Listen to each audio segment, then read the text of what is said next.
All right, dude, you ready? Welcome to episode 164 of the Drag Driver Pete Show, presented by Summit Racing. Y'all, tonight, I'm really excited. I've been working on this for like days and days. Drag Week is coming. Are you ready? Is the question tonight, because we're going to talk to Mr. Brian Lohnes, announcer of Hot Rod Drag Week, NHRA, and a ton of cool stuff. And during something we're going to talk about in a little bit, I listened to hours of that man's voice over the weekend, which was really fun.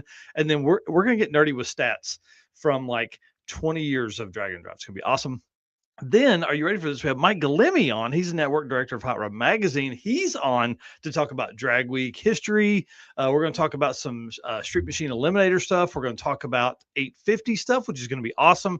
And then one of the main questions I want to ask him is, what does it take to keep the OG event at the top? Which I feel like that is exactly where it's at. So, Mr. Eric White, please hit the intro and let's do this thing. All right, let's go.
All right, dude. Well, I'm excited again. Welcome to episode 164 of the Drag Driver Pete Show, presented by Summit Racing. Y'all, I'm Mike Narks. I am the host of the show and the news that happens on Saturday mornings. Plus, probably one of the nerdiest drag and drive guys you'll meet. My co-host, my right-hand man over here. Introduce yourself. Tell them what you got going on. I am Eric White, co-host of the show and the news, and just photography stuff. Got some more Havlicks photos uploaded to our Pixie site, which we'll talk about here in a little bit. But yeah, just hammering, just in time to go to Drag Week here and take who knows how many more I'll get. Bring it on. I cannot wait. Well, you know, one thing we're going to get to do at Drag Week. Hang out with our race car friends. Man, I cannot wait.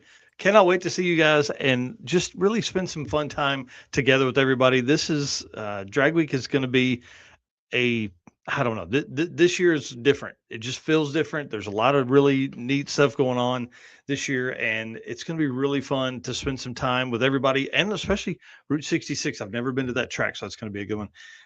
And of course, our sponsors, we can't do this without them, guys. So if you are shopping, please hit them up. If you find something that you like over there, hit us up. We may have some discount codes discount codes left for Summit.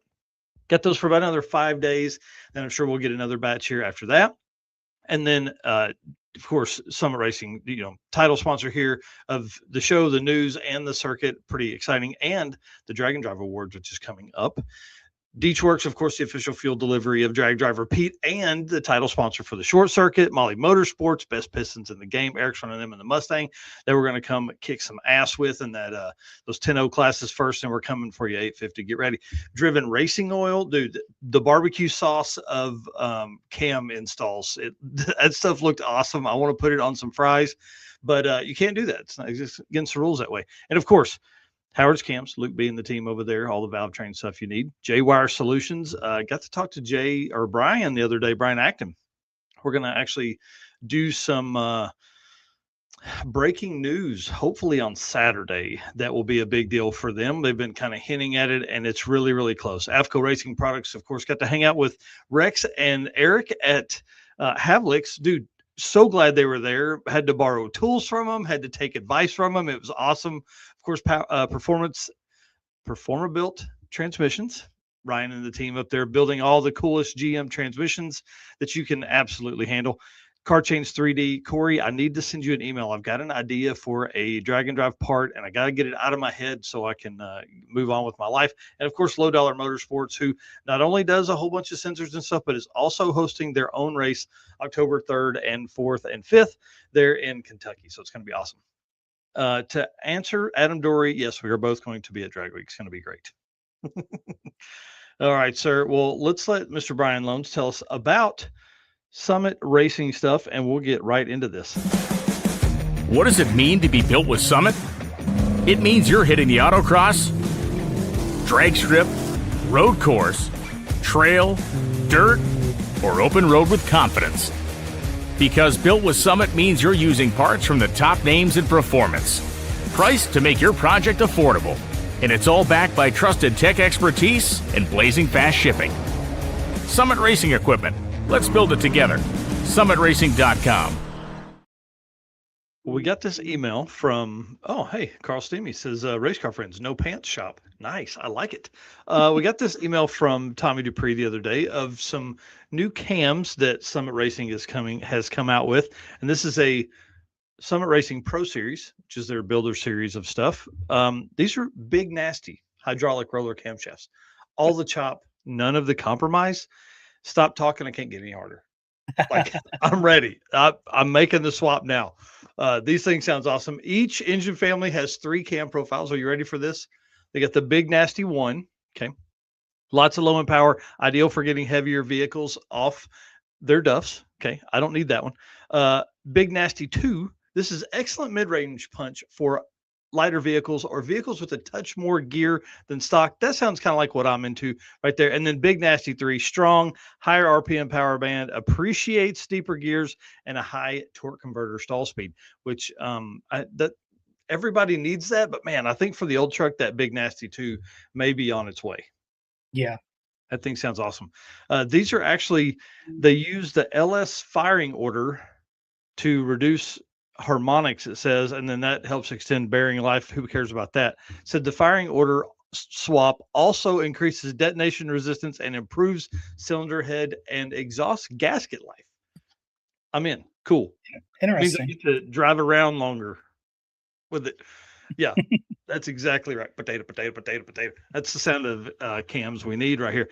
But also, speaking of Tommy Dupree, he will be on the show on the 9th of September, days ahead of Hot Rod Drag Week, to talk about his Mustang, talk about what they're doing at Summit Racing during Drag Week, all that kind of fun stuff.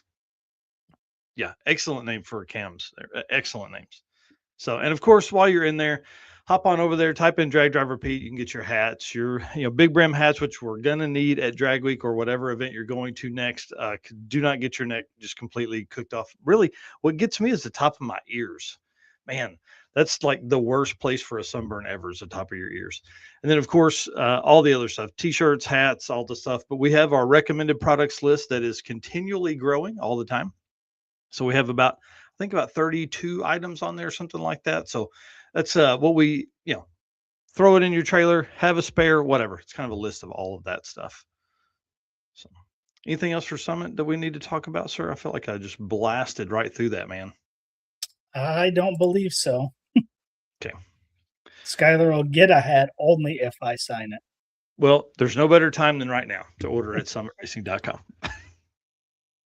All right. T-Town Garage said just got one big nasty for small block Ford Summit 1313. Nice. All right. Well, Drag Drive Repeat updates. Obviously, Havlic's, bro. Tell us what's been going on in your life. Yep. So, like I said, I got the album put on Pixie set for Havlic's Fastest Street Car Shootout. Look at this cover photo. Mama. Yeah, that's looks awesome. Just uploaded, I don't know what it was, like 50 something photos last night. So those are all on the site now. And I believe all that's left for day 0 is these photos of the S10 and Larry Larson's cars. So once I finish those, then I'll be moving on to day 1 stuff. So hopefully we'll get through the Havlik stuff pretty quickly. Yeah, man, that's awesome. I can't wait. That's one of my favorite events. I mean, I know I say that about almost everything, but it's really fun because it's so different than what we normally do. It's really weird not getting in the car and driving 200 miles after you race. Right. So we're so accustomed to that now that like we get to hang out and talk to people till late in the evening. All right, and look at this cool rig, dude. Me and Steven took a 1,980-mile trip in 42 hours. That is wild. Insane to pick up this Proud. It's an '02 model. It goes to one of his customers as to add to the collection.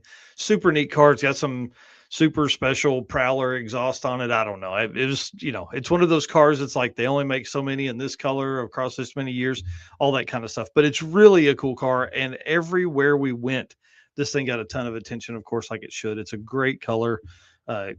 Absolutely perfect in every way to be 24 years old. Blew my mind. And then since we were close, I'm like, dude, let's find out where these were built because they were built alongside the Vipers. So I thought, man, it'd be cool. Go by that plant, right? Bro, holy shit. It was dangerous. Like cars in the street, the trailer barely fit between them. Like I kept waiting on people to run out and stop us. I mean, like it was a whole scenario that I didn't want to get in the middle of there for sure. But we did make it to there. I jumped out of the truck, grabbed the shot, and jumped back in the truck just in case some things went down. It was pretty hairy there for a minute, but thought it was really cool to be that close to where they built the Prowlers and the Vipers. So had to grab that. It was a really fun weekend. Yeah, super cool. That's a ton of driving though. Man, dude, it was a lot. We literally, when we picked the car up, we were there for an hour and a half. That was the most we were stopped for 42 hours. That's crazy. Sorry, we did sleep in the truck for 3 hours. And then we slept in a hotel room for about 5. So it's pretty wild. It's a pretty wild trip. And then you're leaving me again, man. Saturday morning, I'm looking for a co-host. So if you guys would like to see somebody co-host, put them in the comments, tag them up, let them know. We're looking for somebody. If we don't find anybody tonight, then we will obviously be on the lookout here in the next day or two. So kind of excited. Oh, yeah. Brandon Parker says getting a Turbo S. That's one of the cars that'll probably never get modified, which is sad because I feel like these cars could have really done well with like a Gen 3 Hemi. But yeah, this car's just too nice. If there was one that was ratty and purple, it probably would get a 3 Hemi. Do things the way we like it. Dustin said Cody Ham will do it. Yeah, bring it on. Let's move on to some driven racing oil stuff because, dude, we have a ton of content to go through before these guys jump on here. Yep, let's go hit this ad read and we'll get into it. Hey, it's Brandon from Fort Smith, Arkansas here. Driven Racing Oil is a performance engine oil that can do it all. GP1 is the ultimate oil for any race or performance application. Whether launching hard at the drag strip and during the extreme heat of off-road and circle track or pushing the limits in top-fueled drag boats and demo derbies, winning racers choose GP1. Compatible with engines from classic hot rods to cutting-edge race machines, GP1's unique surface cleaning and high zinc formulation ensures superior wear protection, particularly for flat tappet camshafts while solving issues like cylinder washout with methanol and ethanol fuels. Crafted from the legendary Bradford, Pennsylvania base oil and enhanced with state-of-the-art additive packages, GP1 offers the best in protection and performance. And real quick, Brian Goldstone just sent me a picture. He has a Prowler now. Oh, no kidding. Dude, that guy's got the coolest shit ever. Right? Cody said he volunteered his wife for co-host. Nice. Bring it on. That would be awesome. Dirty Panda said he'll be at Cordova. And Destroyer said, what time on Saturday? Oh, man. 9 a.m. Central Standard Time. I would love to have Destroyer on. That would be awesome. Let's plan for that. I'll send him a text after the show.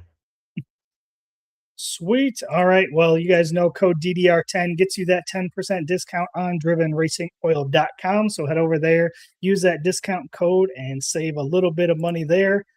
First thing up here for some drag drive repeat event updates.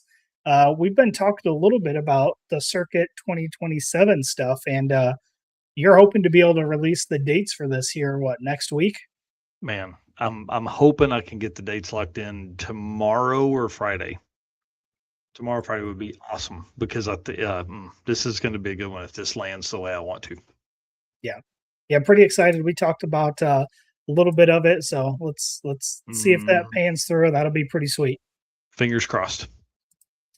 All right. Well, getting into our events, again, next event up is Hot Rod Drag Week, which we'll be talking about all night tonight. That is September 13th through 18th in 18 days. Coming up quick. Then we jump to Redwood Rally, which is the 21st through the 26th, 26 days away, and ending the month with 66. I can never get that one right. September 27th through October 3rd. Only 32 days away. What's interesting about September is, as people begin to plan for stuff, if they ask us, hey, what month do you think I should do something in? I'm always like, stay away from September because there's always so many events going on. There's 3 events this year. Yeah. In September. So we could have had some more people sign up for some promoters for events in September. Dang it. Yeah. The month that is busy, though, however, is October. We've got 6 events in October. We've got Weekend Warrior Race and Relax the 2nd through the 4th, which is 38 days away. We've got Rocky Mountain Race Week 2.0, the 4th through the 8th, 40 days away. Then we've got our single day event, the Route 66 Roundup, happening on October 17th, only 53 days away for that one. I'm not ready. Then we've got registration is open. Registration's open for that one. I'm gonna do something for the people that register early. Nice. Then we've got Southeast Street and Yeet, which is the 20th through 24th, 56 days away. We've got Wild West Dragon Dash happening the 21st through 24th, 57 days away.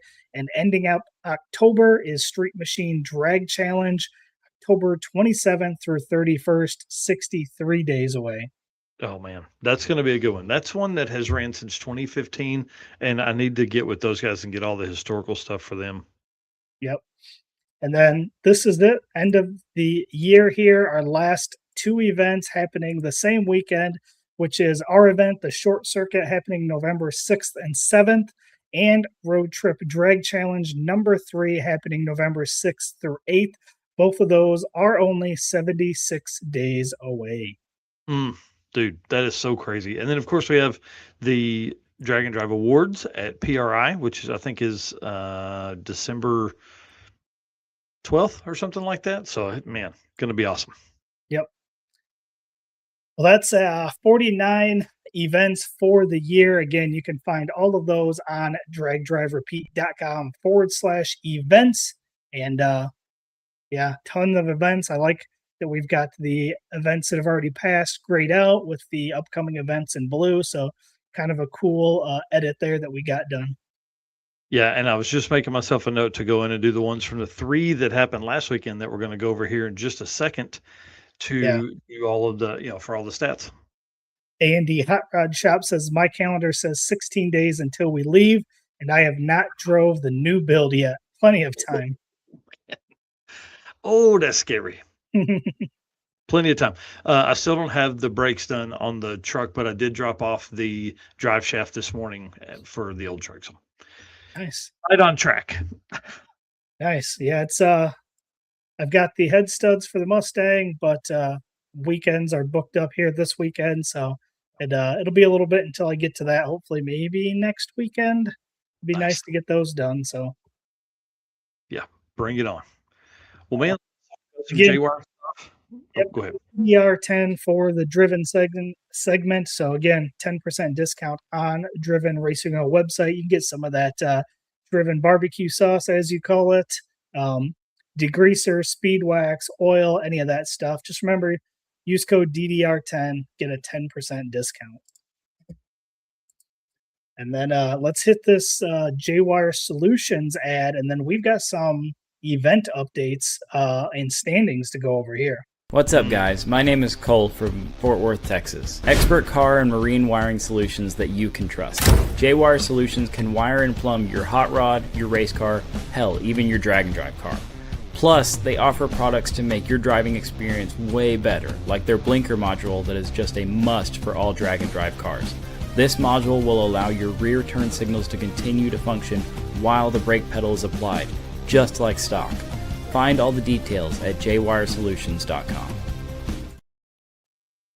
For sure. Big shout out to J-Wire. I will say that I've been on the phone with Brian Acton quite a bit lately, and the story that we're going to break when hopefully Saturday we can. But man, they have been getting their asses kicked, like hardcore thrash here in front of Drag Week. They were on last time, they were kind of hinting at this thing.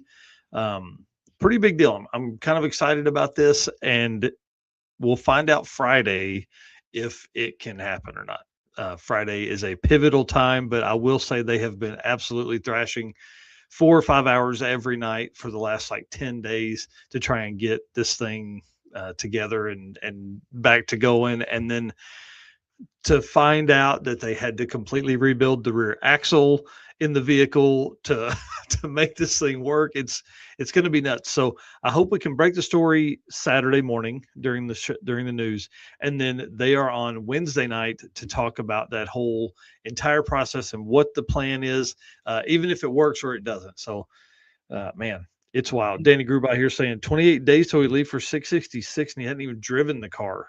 Oh my goodness. Oh man, he's not even going to be home to work on it until 10 days before we need to leave. It's fine. Everything's fine. So do you know what this news is? Do you know anything about it yet? Just that they've been thrashing their butts off. That's all he'll tell me. He didn't go into great detail, but the rear end story, I had to make a trip to Mosier to get like a bunch of new parts and bearings and all that kind of stuff. And then just I'm not gonna get into engine because we talked a little bit about the engine that's going in this thing, and I don't want to get into that. I want them to be able to break that story or tell us some more. So I'll tell you after the show. Does that make everybody else jealous? Suckers. All right. Well, let's jump into the results from Sick Michigan Miles that just wrapped up. So we'll go through these results here.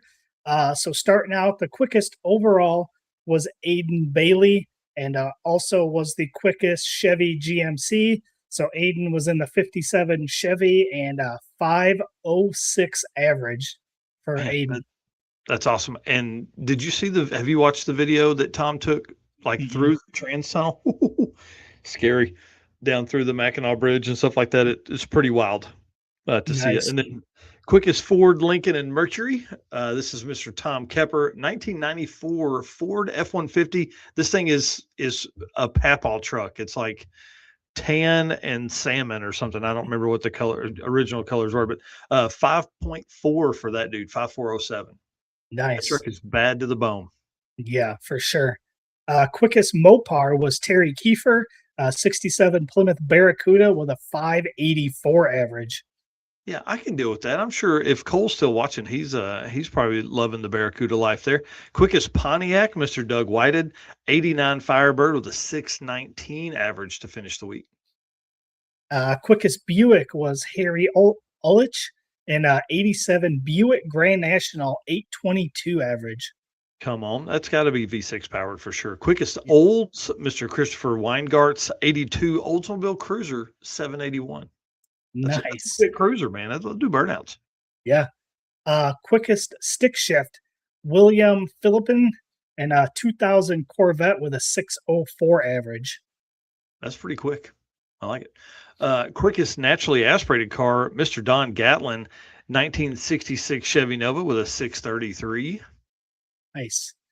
Quickest nitrous was Josh Opferman with a 04 GMC Sierra, 637 average. Hell yes, that's awesome. Quickest radial goes to Mr. Eric Birkevit, 2000 Camaro, the winner of Street Race 275 at Six Summer, 536 on a 535 dial. It's pretty awesome. Nice. Yeah. Quickest gasser, our buddy Jay Grabiak in the 55 Chevy, 627 average. Good job for Jay, man. That's awesome.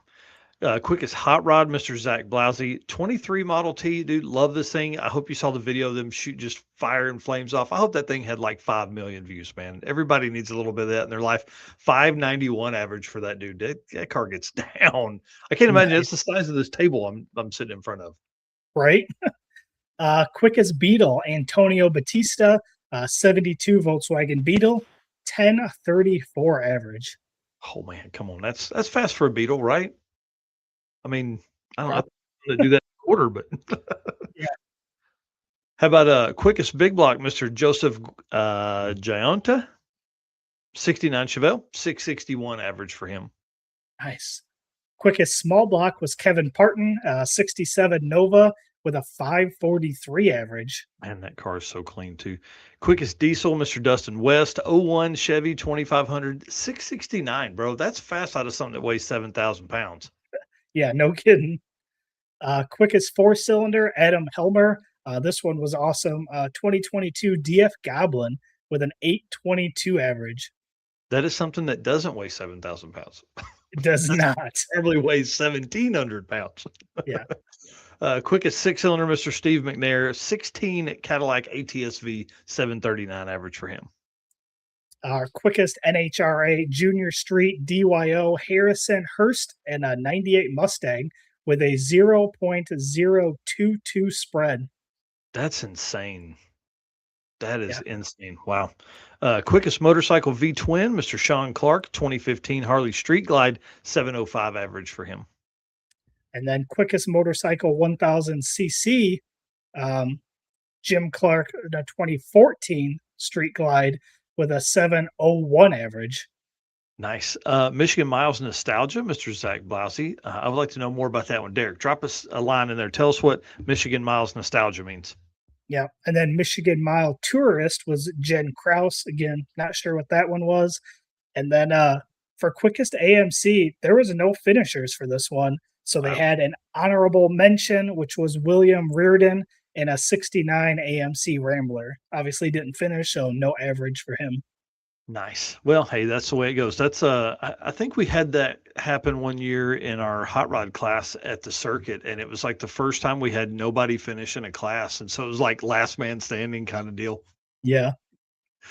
That's cool. Well, congratulations to all the Michigan Miles racers and finishers. I mean, that's an event, 1,000 miles in the state of Michigan.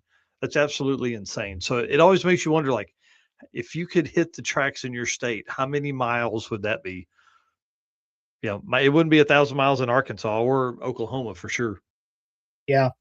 Ranger 50TT here says the visitor was the Spirit of Michigan Miles with the blue helmet. Oh, nice. And Derek said nostalgia, new grouping category with period correct cars, lettering, etc. 15 cars. Dude, that's awesome. Wow. And then Cole says, Zach Blousey, can we roast marshmallows with your headers at 666? Yes, we can. Yeah, I think that's definitely something we got to do. I don't know if I want to eat those, but man, that would be fun. Right. All right. Well, we'll jump into our next results here for Dragway Rush. So a bunch of classes here. First one here, big tire, Nick Poirier with an 880 average. Oh man, bring it on. That guy is fast. Hang on, let me go back to my notes here. Small tire, Mr. Kevin Harais, 11:19. These are all quarter mile times too. Tiny tire was Rick Charters with an 1160 average. Sorry, making notes here. Dude, 1160. Yeah, a little.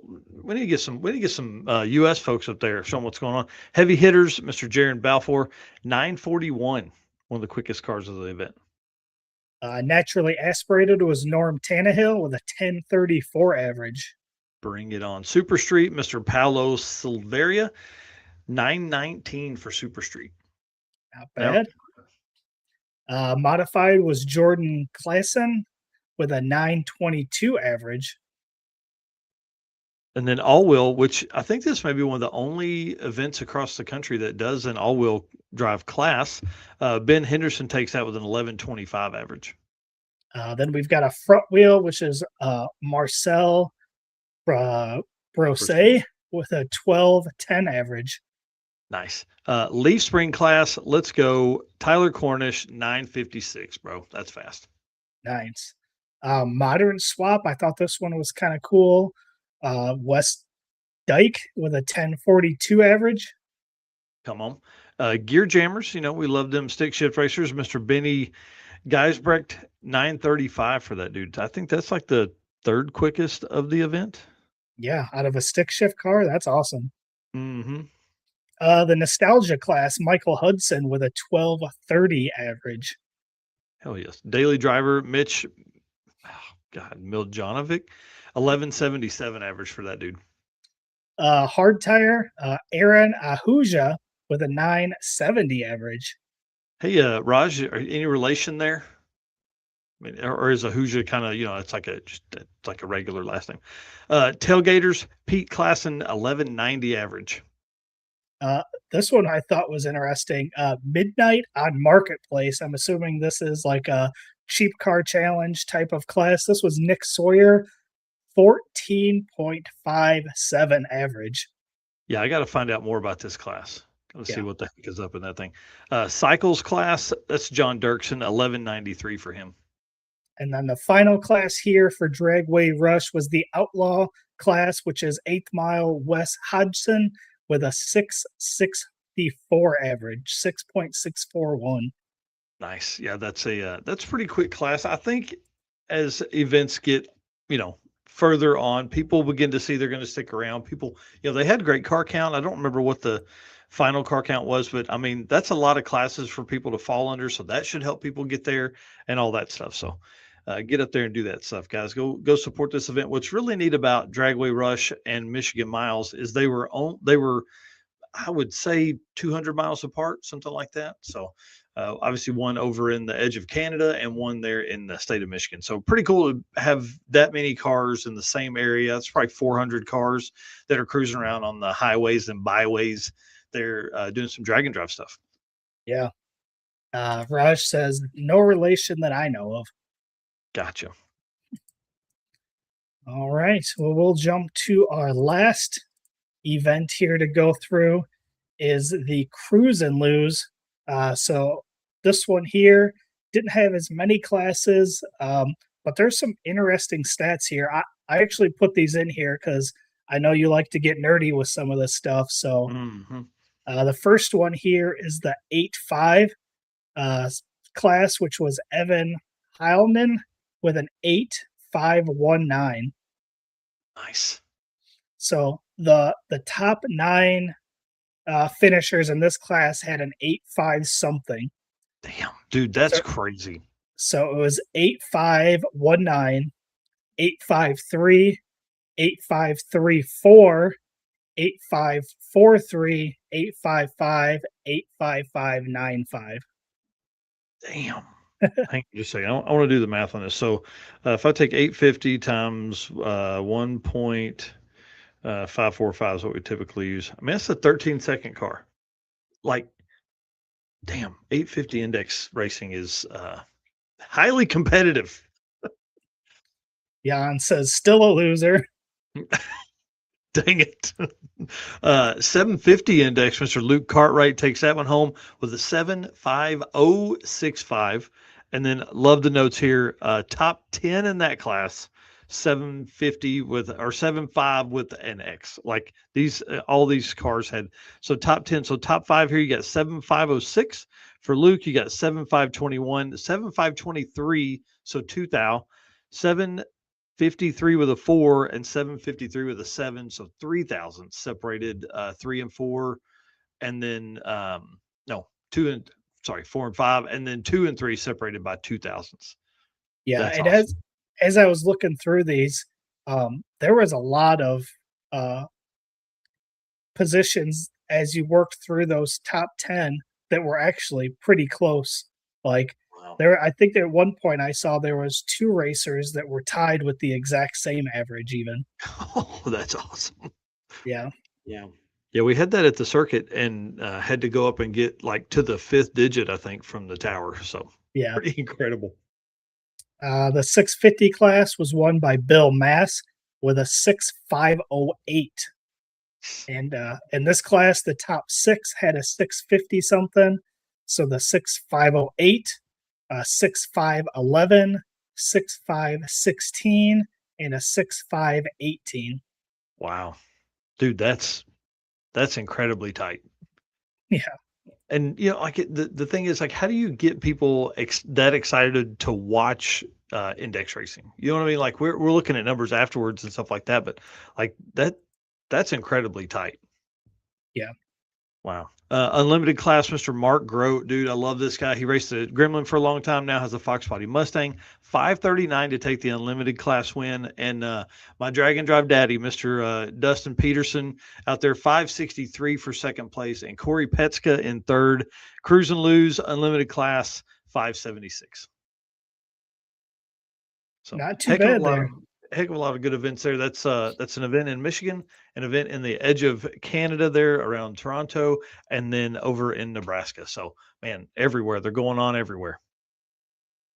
Absolutely. All right. Well, that was our J-Wire kind of recap there of some events that just happened. Perfect timing to get all of those results to be able to cover those tonight. So appreciate all those promoters for getting that stuff out there for us so we could cover it. Yeah, appreciate those guys a whole bunch. Well, let's move on to some Motley Motorsport stuff, and then we're going to talk to Mr. Brian Lohnes. See if I can get this. I should have had this. Looking for a forged piston kit for your vehicle? You need Motley Motorsport Power Pack. What is Power Pack? It's the ultimate forged piston kit that comes complete with pistons, performance file fit rings, hot string steel pins, and clips, all engineered to work together, so all you have to do is build something great. Find your Power Pack at mollymotorsport.com. Man, and like we said last week, George Wright will be on site. He will be running the booth for Molly. Not bringing the Duster this year, sadly, which probably means he's getting upgrades to it, so we'll go ahead and let that slide this one time. But excited to see him and hang out a little bit and kind of, get his experience, I guess, from there. So, all right. Well, this is going to be a fun conversation. So if you guys don't know who Brian Lohnes is, he's kind of a big deal. And I'm really excited about this because I think sometimes he's probably nerdier than I am, but he's nerdy with like all the cool stuff. Like he does a lot of really neat stuff. So you guys know we're going to go ahead and bring him on. Mr. Brian Lohnes. What's up, guys? I'm excited about this, man. This is going to be fun. Well, thank you guys for having me. I'm excited to come on, and certainly looking forward to what's going to be a really busy fall, which is the way we always like it around here. So that's cool. Yeah. Is it weird for you sometimes to do like the NHRA stuff? I'm sure you probably arrive Wednesday night, Thursday morning, something like that. But is it weird to be on? Well, I guess you're not on site all week. To do like drag week, to be at so many different places and not have like a normal layout. Yeah, I mean, that's the fun of it. I think it's the fun of it for everybody. I think that constant movement, that idea. I mean, the first one in 2005, that was like a revelation. No one.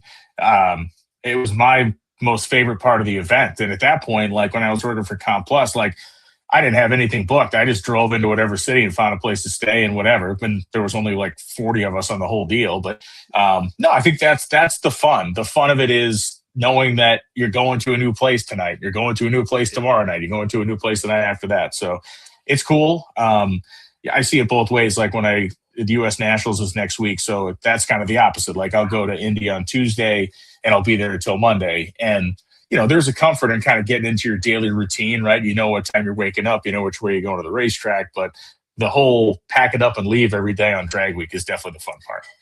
Yeah, I really enjoy that part. Now, we were joking earlier about the Havlicks deal. It's so weird to be in one spot, like we camped, which was a first really for us to do a whole bunch of that. And it was really weird to like be done racing and like, okay, now let's just go hang out and do. Yeah, now we can just relax. Yeah.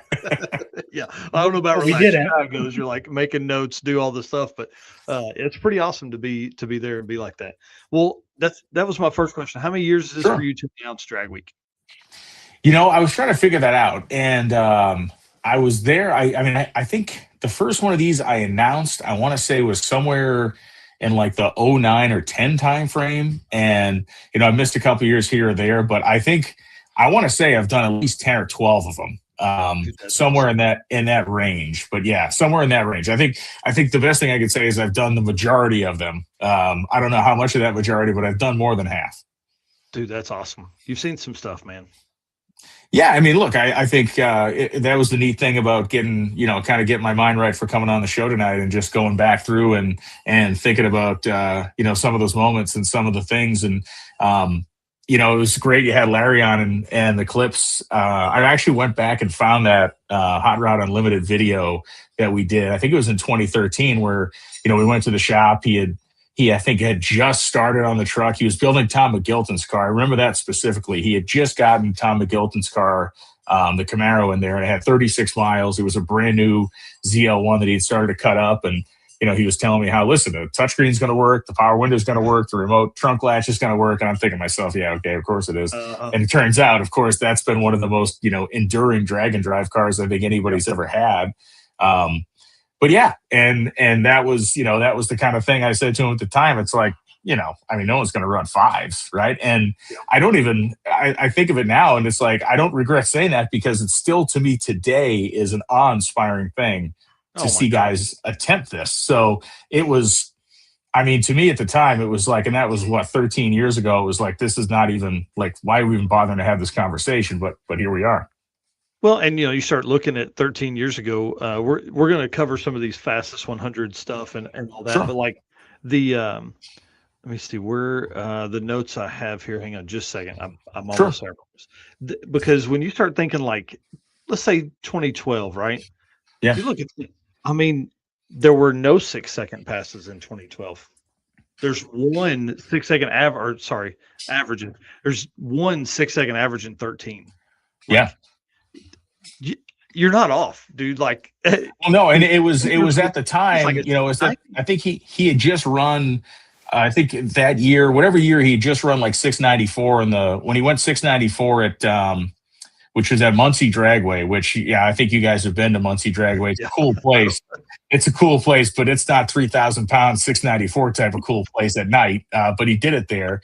And yeah, to your point, it's like, yeah, we know we kind of were in this lull or in this moment where it's like, yeah, guys are going to dip into the 6s here and there, run 7.0s, but that was not the case.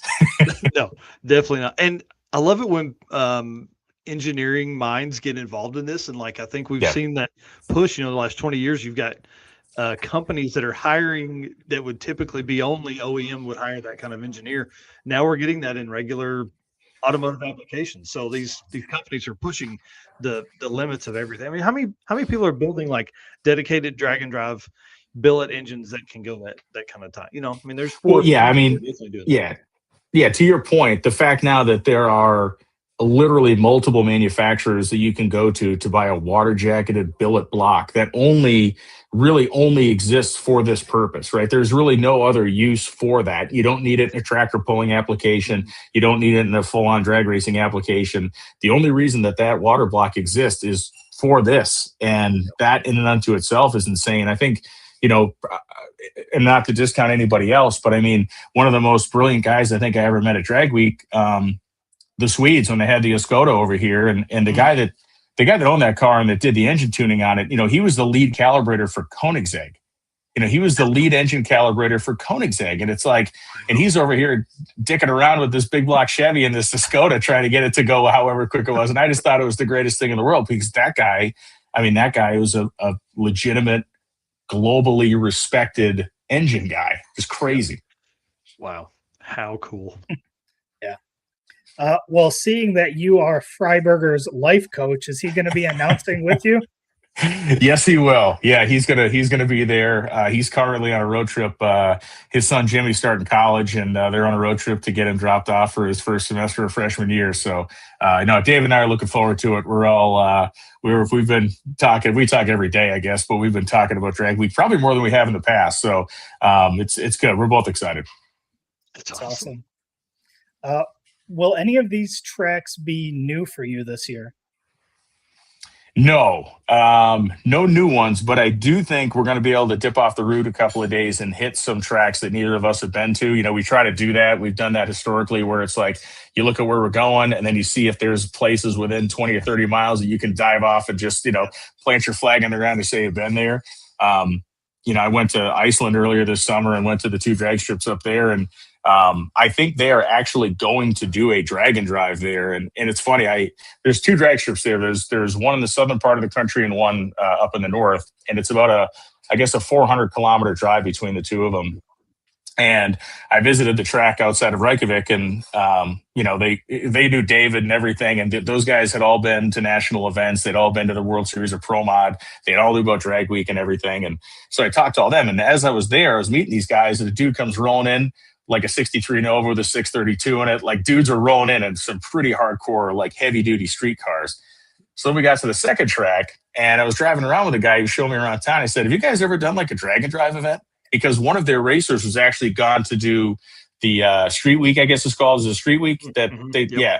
So she and her husband run a Street Week, and I'm not saying that I made this happen, but I was like, "You guys got to get on the phone and figure this out." And they're like, "Yeah." And so by the time I was done, they had texted each other. They were going to try to find a weekend in September that they could do an Iceland drag and drive. Yeah, so that was kind of cool. Yeah, that's awesome, because like 400 kilometers, 240 miles, that's a normal drive day for Drag Week and most of the big no, it's a real deal. And if they went the long way, and you could kind of split it two ways because they're both kind of on the western half of the country. If you went the long way, that would be a real deal, like couple day drive.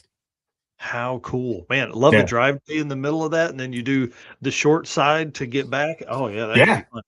It'd be kind of neat. Yeah Right, be like Alaska Speed Week, where it's like it's a 3-day race but it's 7 days. Yes. We'll have to keep our eye out for that one and see if it actually happens. Yeah, I'll keep you guys posted. I've kept in contact with those guys up there, like their Instagram and stuff. So I will keep you guys apprised of that situation. Yeah, it's an awesome place and great people. Oh, I can only imagine. Well, let's stay on Drag Week announcing for just a second. Then we're going to get to some fun fast car stuff. So, what's the best way for people to get information to you? Do we just write it on the back glass of the car? Is that what we do?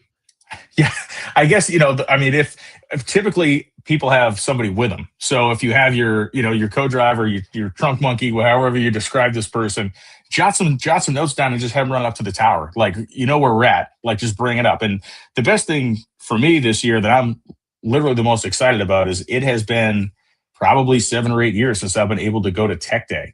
I have not been, because I've always been finishing an NHRA race and then flying Sunday night to get there for Monday morning. So I'm actually going to get in on Saturday, going to be there for the entirety of Tech Day, be able to walk the tech lines, actually have good conversations with people. So I'm super jacked up about that.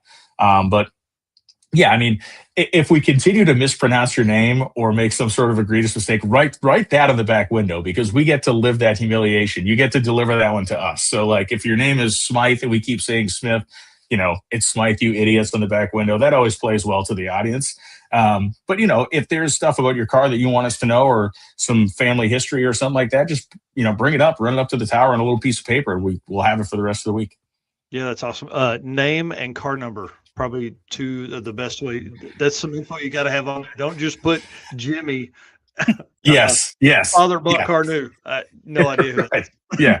Yeah, the red Camaro. I've owned it since I was 12 years old. It's like, well, there's 50 red Camaros, pal. Which, is everybody a 12-year-old Camaro owner here? Like, who is it? Yeah. Yeah, exactly. Okay, last one. Over under on how many people ask if Cletus has run yet? Oh man, I feel like that's probably one guy that has multiple personalities. I think that's one weirder than all of us person that just continue to incessantly post that. So yeah, that's awesome. I'm saying one. Yeah.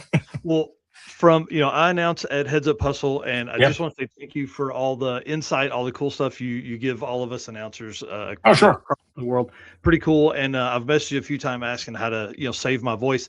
But do you have is there like a Brian Lohnes Drag Week notepad? Like, how do you collect all that stuff and have that throughout the years? I mean, because it's just incredible. I know your brain is big. Yeah. How do you keep up with all that? So I have a document that I started. I started this document in 2005 when I went on the first one. I got back and wrote down, and then from every year forward, I've written down the racetracks, the track history, even the races I wasn't there, who won, what averages were and stuff like that. So it is the most old man Neanderthal way to do it. And it's something that I could never convert into any usable table. Like you guys have done a modern, awesome job collating information. I literally have written a book for myself, and I will be buried with it. And that is how I do it. But yeah, no way. But that is you're going to be the guy that we're going to get the box truck when you pass, and we're going to go get yours. Well, I'll tell you what, and to tell you how ancient this is a .txt document. Oh, Lordy. It's written in notes. So yeah, I mean, but it's almost, I mean, for me, my own process, if I write things down, I typically am able to commit them to memory to some degree. So that's really helped. And I take that thing out, and my preparation for the U.S. Nationals runs from, when I got home from Brainerd, will run right up until I leave. And then honestly, at the race, my work there is already done. Like I've done the notes I need to do. And so when I'm at Indy at night is when I really kind of dive into the drag week stuff to a degree, and get going on that. So when I leave Indy, I'm kind of full force into making sure I'm all squared away for drag week. How cool, man. Yeah. Flipping through your notes there. Yes, that really is a part of the process. I make sure everything's updated, and I kind of just scan that thing and read that thing every year. And I take a lot of time to cross-reference off of the entry list and just kind of look at where people are at and what they're bringing and that type of thing. Destroyer 1320 says, Brian still using the dancing paperclip? Listen, I have a green screen. Like my screen has a green cursor on it. It's an Apple II GS that I'm using. No, I don't know. There's a group of people that have no idea what that comment even means. That's true. That's like I said, I am an ancient person. I'm an elder. Yeah. That's awesome. Well, so I know that you keep up with some of the stuff we do, but I have been running like a fastest 100 list. Yes. The beginning, right? Well, I had stopped at 2015 simply because one, workload, but then two, that's when the second event came about, right? So we had drag week till 2014 and then Rocky Mountain in 15. So I felt like if we're going to do one, that's when things kicked off, right? Well, today I went in and somebody, Brian Anders, had made a post in one of the drag week groups about the spread between this quickest to the 100 quickest. And so I was like, I'll go ahead and finish these lists. And I did that. It was easy. I mean, I have Billy Gephardt stuff. Thank God for the Gephardt family and amazing, all the right? stuff they've provided. He's such an awesome dude to do what he's done. It's so hard to take this data and figure out what to do with it. One, but then two, you got to really get into the mind of how he did. He has spreadsheet upon spreadsheet upon spreadsheet that nobody would ever want to even look through, right? But I love that kind of stuff, and it's really fun. Yeah. So I went back and I did all of them. So we have on the website dragdriverpete.com. You can go in there and look at 2005 to 2025 fastest 100. So I went in and I grabbed some stuff for us to talk about because I know you kind of enjoy this stuff a little bit too. Sure. So the first question that came to my mind was, who's been on this list the most, right? This is the fastest. This is unique racers. We only Bryant Goldstone is a great example. In 1 year, he did 4 events, right? But I only took his fastest. So it's 100 unique racers. These are all of it, right? But how about this name that I think will surprise you? The quickest and the most on this list, 21 years. This name appeared the most, and it has the quickest average. Mr. James McIntyre, 13 times. Yeah, Doc. I mean, that's incredible. And the cool thing about you saying that and not making me guess is that I would not have guessed Doc's name. And that's probably the most interesting part. I mean, that guy, he and Jeff and what they've done. I remember when they first brought that Goodwin Hemi out, that Goodwin engine was like a revelation, a big 700 plus inch motor. And they had success with it really right off the rip.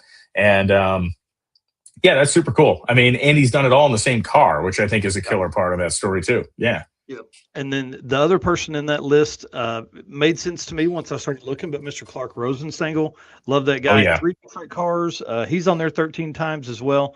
Both of those guys started in 06. I mean, and this is the fastest car. This is the fastest guys, right? His average, Doc McIntyre, 880 average across all 13 events. I mean, that's next level shit. And then 943 for Clark across all 13 Wow. events. Yeah, I mean, that's crazy. I mean, the ability to average sub 10 to me is, obviously we have cars that run Tom's been in the 5s, but to have that level of sustainability and to have a sub 10 second average is ridiculous. Right. So just nerdy stuff here. Again, we got Bryant Goldstone, Larry Larson, and Alex Taylor, all with 11 times on the fastest 100. How about Goldstone's 734 average?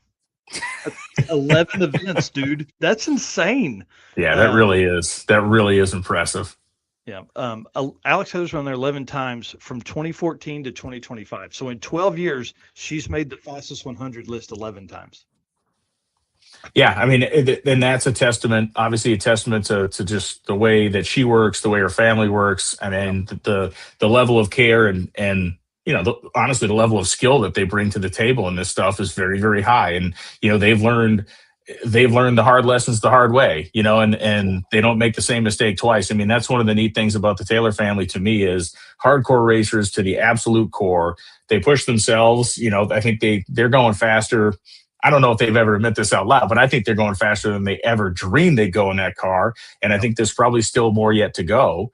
And, they've had their fair share of issues like every racer does, and they've figured out ways to work around them and work through them. And you have to respect people that, I respect people that have longevity in this stuff and really in any aspect of drag racing, because it requires an incredible amount of commitment. Like the performances are one thing, but the idea that you can continue to do it year after year, that's the really impressive part. And not go, oh, look at these boats. Those are cool. Yeah. Or, hey, there's horses over there. Have you heard of golf? Right. No, 100%. Preoccupied with anything else. Pretty cool. I think if you go back, not to totally interrupt your point, but this brings up, so in 2005, we had a really interesting situation that happened with what was then known as the daily driver class, which was we had a tie. Like we had a tie to the 1,000th of a second in daily driver. And, I wasn't involved at the event at that time. And this was for the win. This wasn't just anything. This was a tie for the win. And it was between two guys. It's a guy named Brian Corrigan and a guy named Tom Foglin. And Corrigan, I forget what he was driving. Foglin had a really cool like G-body, like Monte Carlo SS. And they were running, I think they were running 12s.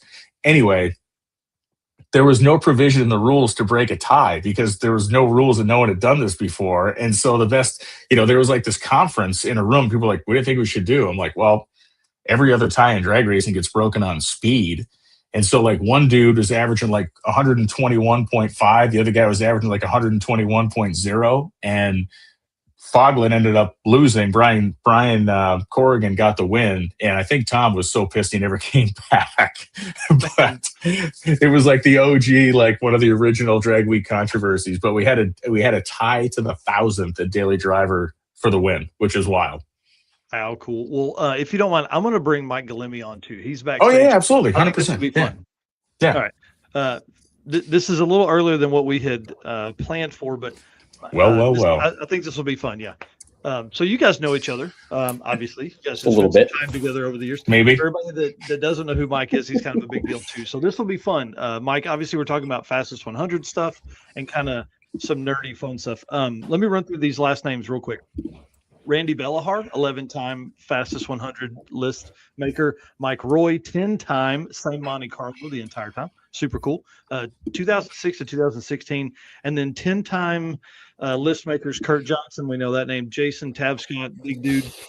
Dale Gebhardt, big shout out to Dale. Tom Franks and Tom Taylor, 10 times each for all of those guys as well. So pretty cool, and especially being that they're unique to the list, right? So it's their best finish created this list, right? So it wasn't like somebody on there more than once. So I thought that was pretty fun. Yeah, no, it's great. And again, it's a testament to ability and dedication. That's for sure. 100%. Yeah. And to be, you think 21 years, you make it half the time. That's pretty badass. So I wanted to find out who topped the list the most. Okay. Thought this was pretty fun. So in 21 years of fastest 100 list, Tom Bailey and Larry Larson have both done 5 years each. Fans don't know, right? And probably knew that. Larson's, I didn't know this for some reason, but 5 years in a row, 2008 to 2012, like just completely destroyed the competition. Wow. Yes. That's incredible. Yeah, I mean, the finishing run, the 5 wins in a row is one thing, and the fact that he, has finished every one he ever started, right? I think that's the other one that's just insane. Yeah, pretty incredible. And then Bailey, 2013, 2015, 2018, 2019, and 2022. So, spread it in there. And then Lutz and Schroeder both have 2 outright, quickest of the year. So I thought that was pretty interesting. I mean, Lutz's 2016 was quickest until last year overall, Yeah. right? I mean, and Mike and I were talking about this the other day. He's working on some content stuff, and it's like I still find that to be, and this takes nothing away from what Ned Dunphy did last year or Tom Bailey's 599 run.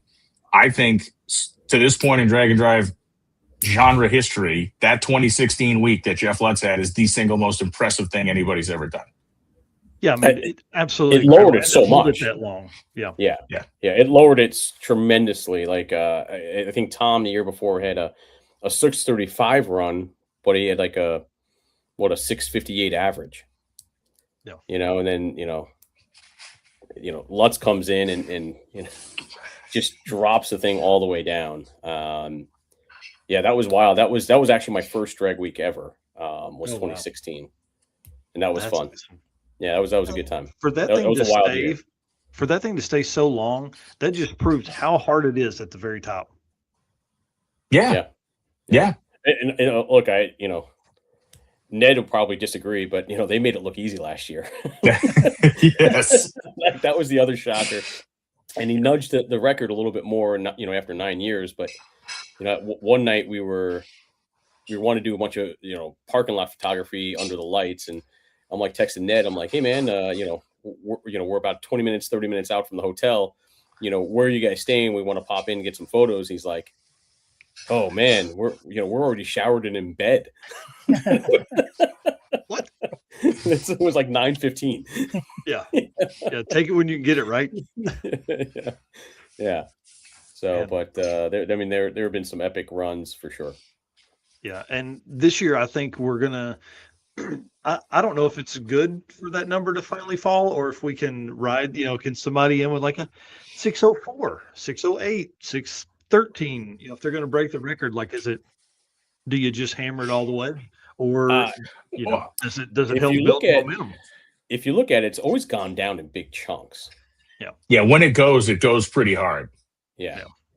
Which speaks to the idea, and I think that speaks to the idea that guys run their stuff hard, and it speaks to the idea that not a lot of people are showing up looking at that number saying, okay, I'm going to try to run 616 every day.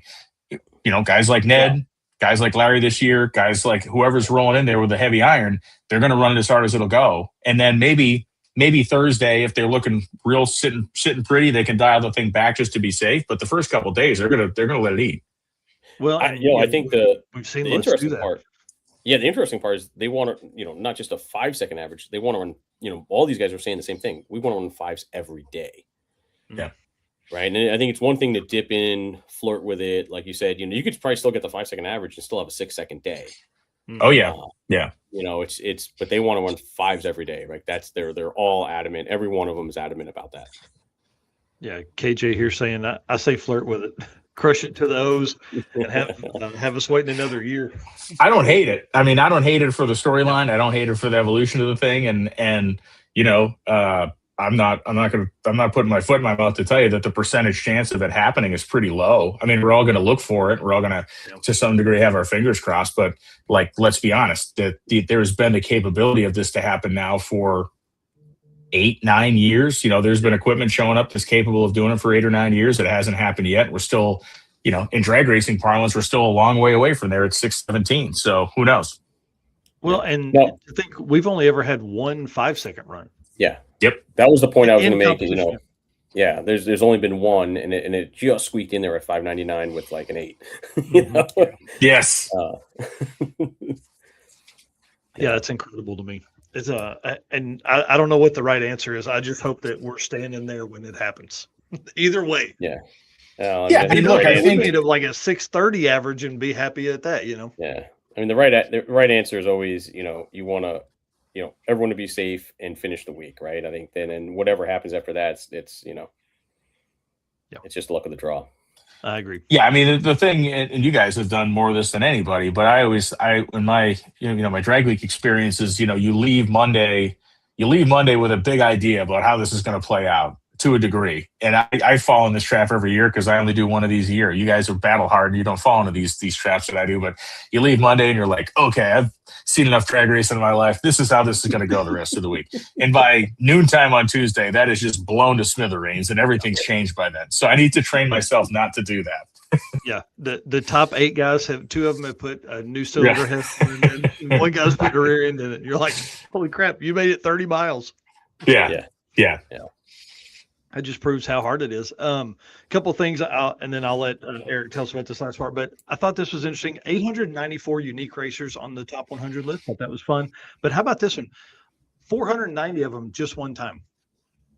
Like the one time blows my mind all the time because Jonathan Stonecipher, the reason I'm in this at all, he says people are a forever or never. You're either going to do this until you die or you're never coming back because you hated it. 490 people one time. That's pretty, it just seems wild to me. So that's 25% roughly of the fastest 100 lists have never been back. I mean, I respect that dude's opinion, but I completely disagree with it. I mean, the reality of the situation is this is an aspirational thing for a lot of people to do. And when they check the box, they've checked the box, and they got the window banner, and thank God for them. That's 490 people that we would have never seen or that would have not helped this whole thing grow forward. And I think the reality of the situation is we need as many of the one and done people as we do the 11 time people, because it does keep a degree of freshness in the whole program. Yeah, that's a great way to put it. I never thought about that because like for a lot of guys, it is the competition side of it. Yeah. Yeah. I mean, it's it's like guys, that join the guys that race the bracket points at their local racetrack. They want to race 10 times a year. They want to see their buddies every weekend. They want to go up there, and that's what they want to do with their summer, versus a guy that wants to run Test and 2 night once, twice a year just to go up and have fun at the drag strip. I think people fall into those different categories. Yeah, I think the longer you do this too, right? Like, so 21 years, it starts to become a bucket list item, right? And especially that there's only 400 spots to get in. Yeah. Right. So, once a bucket list is like, oh, I did that, done, been there, done that, and conquered that mountain, on to the next thing. And then also I think changing areas also dictates how many times people do it, right? If we only visit an area, maybe that, they're not capable of, driving cross country or going to where it is. Yeah, that's what I do like about Drag Week, and that's one thing I haven't been collecting is the tracks that these are run at. So I've got to go back through and add all of that to my. I've got the document that Freiberger kept and passed it along when I came in. Hey, who kept it? Who kept it? Where do you think he got it, Chief? Where do you think? I was just telling these guys. I was telling these guys about my old man document. I literally told the story about that decrepit thing that I've kept all these years. So yeah, that's. But hey, it works. It's in two different clouds too, backed up, not just natively on my laptop. So if I were to ever have an untimely death, at least it's not lost forever. But yeah, I mean, it's getting harder and harder. As we look at 2027, it's Route 66 is new, right? But I think that's I don't think they're going to be opening anytime soon full time. So yeah, who knows when we'll get back over there. But it is fun to go to new tracks and visit new places. As Brian knows, he's a big track visit guy. Yeah. I've started a Google Maps of the tracks I've been to. Different pins or different pin colors for different years, just so I can go back when I'm an old man and go, yeah, see, I was there. I was there. Yeah. Yeah. That's really cool. Yellow Marks went to Nitrous Life. Whew, man. Poor guys. Don't know why they do that to themselves. Well, some more interesting stuff here. Beginning in 2012, you needed to have a 12-second average to make that top 100 list. By 2013, that was down to an 11-second average. 2015 was a 10-second average. And then it was all the way till 2021 when it got down to a 9-second average. Wow. Yeah. So pretty wild. 2022 was an 8-second average. And then in 2025, it was still an 8. 47 out of the 67 were 850 or slower. And the bump spot was an 874. Sheesh. Yeah, I mean, look, Mike will tell you this, and I think you guys see it too. I mean, that 850 car, that 850 class, however you call it, whatever you call it, your particular event, that's still the sweet spot for this whole thing. Yeah. Yes. I love it. It's the most entertaining. It is the most entertaining stuff of the whole week. the big numbers. And listen, I'm not saying the unlimited cars aren't entertaining. I love the hell out of it, but watching these guys run down and run 50 with a 0 or 50 with a 2 and come back to try to run 50 with a 0, it's crazy. Yeah, I think somebody ran a 50 with a 6 last year and then came back up. I think it was Jay and Brian. I'm like, dude, what are you doing? Sorry, how's your numbers on the table? It is the hardest class in my opinion. Yeah. Just because you have to manage the power, manage the track, and then you have to take it out to that third digit. Yeah, and it's so challenging, and and do it as little as possible because you don't want to beat your equipment up because you still got a whole week of racing left. Yeah, and driving. Yeah. Right. So let me ask you guys this, because with all the nerdy stuff I was doing today, it made me think, is these top 100 lists we've talked about are unique racers, so their best pass or their best average of the year is what creates these lists, right? Should that be like Bryant Goldstone? Should he be on the fastest 100 2025 list 3 times? And called to me, it depends on what you're trying to do. Like, for instance, to compare it against NHRA statistics, like if we look at the top 10 runs, like we look at the top 10 runs of all time a lot, and especially the last couple of years of speed and top fuel. I mean, if you're going by runs, then the person appears however many times they have made runs in the top 10 fastest runs, they appear that many times. I mean, I don't necessarily feel like it's a bad thing to have a guy who's, I see it both ways. I also feel like you should look at somebody's best performance, and that locks them into a spot on the list. It simplifies it. I think on Goldstone's case, he had 2 cars, right? And I think 2 different cars should get you 2 different spots on that list because it is different. Yeah, man, that's a good point too.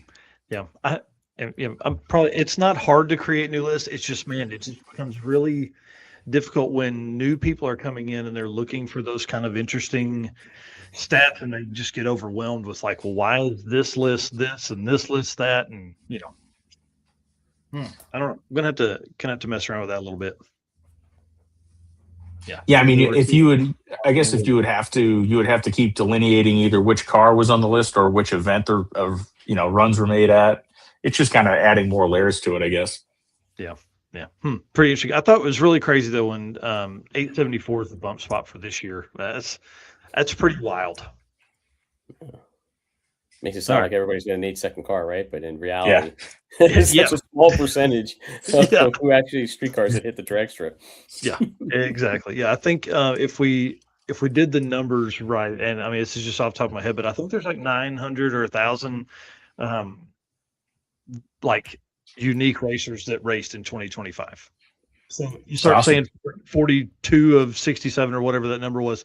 Like, yes, that's a big grouping, and that's what we talk about a lot because I love 850 cars. But like, dang, that's still such a very small number of what the actual number is. Okay, Eric, let's move on to the Deech Works stuff. Oh, no, sorry. Real quick, I want to go through this because another thing with this list, I grabbed these. So it took until 2013 to get a 6-second average, and then there were 11 6-second racers in 2025. Thought that was pretty wild. But what's really interesting to me is the number of 7-second cars in relation to that 2023 number, 2024 number. Like, we go from 36 in 2023, 30 in 2024. We drop to 2022 or to 22 cars, but the 6-second stuff goes up. So like, now you know how it goes. Now you got to get real nerdy and figure out, man, did the 7-second guys just get faster? Like Nick and David Deal, did they just get faster and move up? So yeah. Where do you stop, guys? I need help. Can you guys probably can, but I don't know if the audience, if they're real history geeks, who can name those 3 guys with 8-second averages from 2005? Oh man. Yeah. You mean 6-second average? Oh no. Oh, 2005. I'm sorry. 05. I thought you said 25. It'd be cheating if I said it because I looked today. I think only named 2 of them. Larson. 1. You'll get 2, but you won't get the 3rd, I bet. The dude that won it all, the honey badger, Carl Scott. And I feel like, why is some Mike Roy stick out in my head? I don't know why that name does. Cooper Cooper was the second guy with the purple. It was ironic that year we had 3 Novas, right? Carl Scott was in a red Nova. Cooper was in a purple Nova, and Larry was in the pink Nova. Those are the 3. Those are the 3 8-second cars on Drag Week that year. But yeah, those are the OGs, man. Those are the OGs. That's pretty awesome. Yeah, to think that Novas took it that year is pretty cool too. I had not put that together. Yeah, all 3 of them.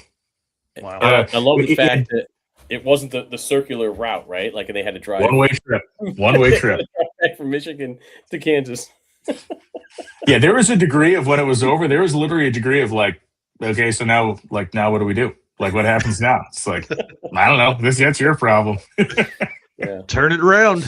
Yeah. Yeah, I wonder how many people drove it back. I think Charlie Cooper drove it back. I know some guys that came from the West Coast had a truck to, haul their stuff back out there. I'm pretty sure Charlie Cooper drove it back. Cooper actually had 2 cars at that event. He actually had a second Nova that was almost identical. It was just slower. His buddy drove that car, and it was not a, support vehicle. This was too early. Nobody even thought of a freaking support vehicle in 2005. It was just another car that his crazy buddy was driving. But yeah, a few of those guys just loaded up, and Larry drove back to to Kansas City, and some of those guys just drove home. Yeah, man, that's and crazy. a lot of guys drove to that first event. I think that's one of the things that gets lost about 05 as well. Like the vast majority of people that competed in 2005 did drive to the event. They did not tow their stuff because it was a one-way trip. Most of the guys looked around and thought to themselves, well, this is going to be a real shit show if I got to get all the way back here and my stuff's blown up. So they just drove the cars. Interesting. Yeah, I mean, I guess that's a great point, because like you might as well, because you're going to be hauling that thing. Yeah. Interesting. Yeah, Larry was talking about kind of getting that OG car back out and doing some drag and drive stuff. He's like, man, smaller events, weekend stuff, maybe more, or longer events. He's talking about doing the Great American Detour, New York to LA deal. He's like, man, okay, run that thing would be way more fun than the S10. He is such a pragmatic racer. He could have pretty easily won the first drag week. Like we all learned that on Friday when he went out and ran 8:38, which was low ET the entire week by a crap ton. And he put, he swapped the pulleys on the thing, and it was almost like making a point where, Carl Scott had a great week. I think he averaged 850 or somewhere in there. But, Larry rolled out there, swapped the pulleys, and was like, oh, you guys want to see how fast this thing can actually go? And everyone was like, what the F? But the guy is such a pragmatic racer. This was a test run. And I don't know if you talked about that, but he always told me that 05 was like a test run to feel this whole thing out. And he wanted to finish it and be done with it. And then it was like, okay, now I know how to kick some ass. And he went on his run and just dominated. Yeah, that's awesome. To answer Hooterville Hero there, says, where is this 100 list? It's on dragdriverpete.com. You can find it over there. And we've got every fastest 100 from 2005, but 2025. So that consumed most of my day. Okay, let's move on to some Detroit stuff. And then I want to, we asked folks to give us questions to ask to Brian, but I think some of these will also work with Mike. So let me jump in here. I'll play this. From street miles to track passes, your fuel system has one job: perform when it matters most. At Detroit, we engineer high-performance fuel systems built for the demands of drag and drives. From injectors and fuel pumps to filters and regulators, every component is engineered to be reliable and consistent under real-world conditions. Whether you're chasing a personal best or driving hundreds of miles between tracks, Detroit delivers the fuel system your build requires.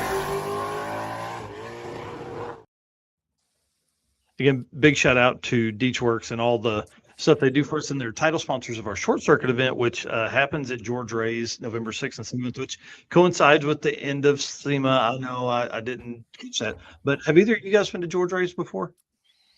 Years ago, when I was still a productive member of society and I had a real job, I actually had to go. I was like 3.5 hours away for a work deal, and I finished the work deal and just flat-footed to go see that place because I'd always wanted to see it. So I have seen it. Never there for a race, though. That's awesome. Mike? Nope, never been there. Oh, man. It's a cool spot, and it's probably exactly the same, Brian. Yes, I think the last photo I saw, I think they replaced the telephone pole tower with with 4x4 lumber instead of the old cut-up telephone poles, but it's still the crossover deal. I mean, what a killer killer track. And I love the fact that the family's still operating it. It's just fantastic. Yeah, I'm excited about it. I think it's going to be really fun to, I don't know how many cars that track gets, but I wouldn't imagine it's 150 on a Friday and Saturday night. So we're bringing them, and they better be ready because we're going to have a good time. So it's going to be really cool. That's great, man.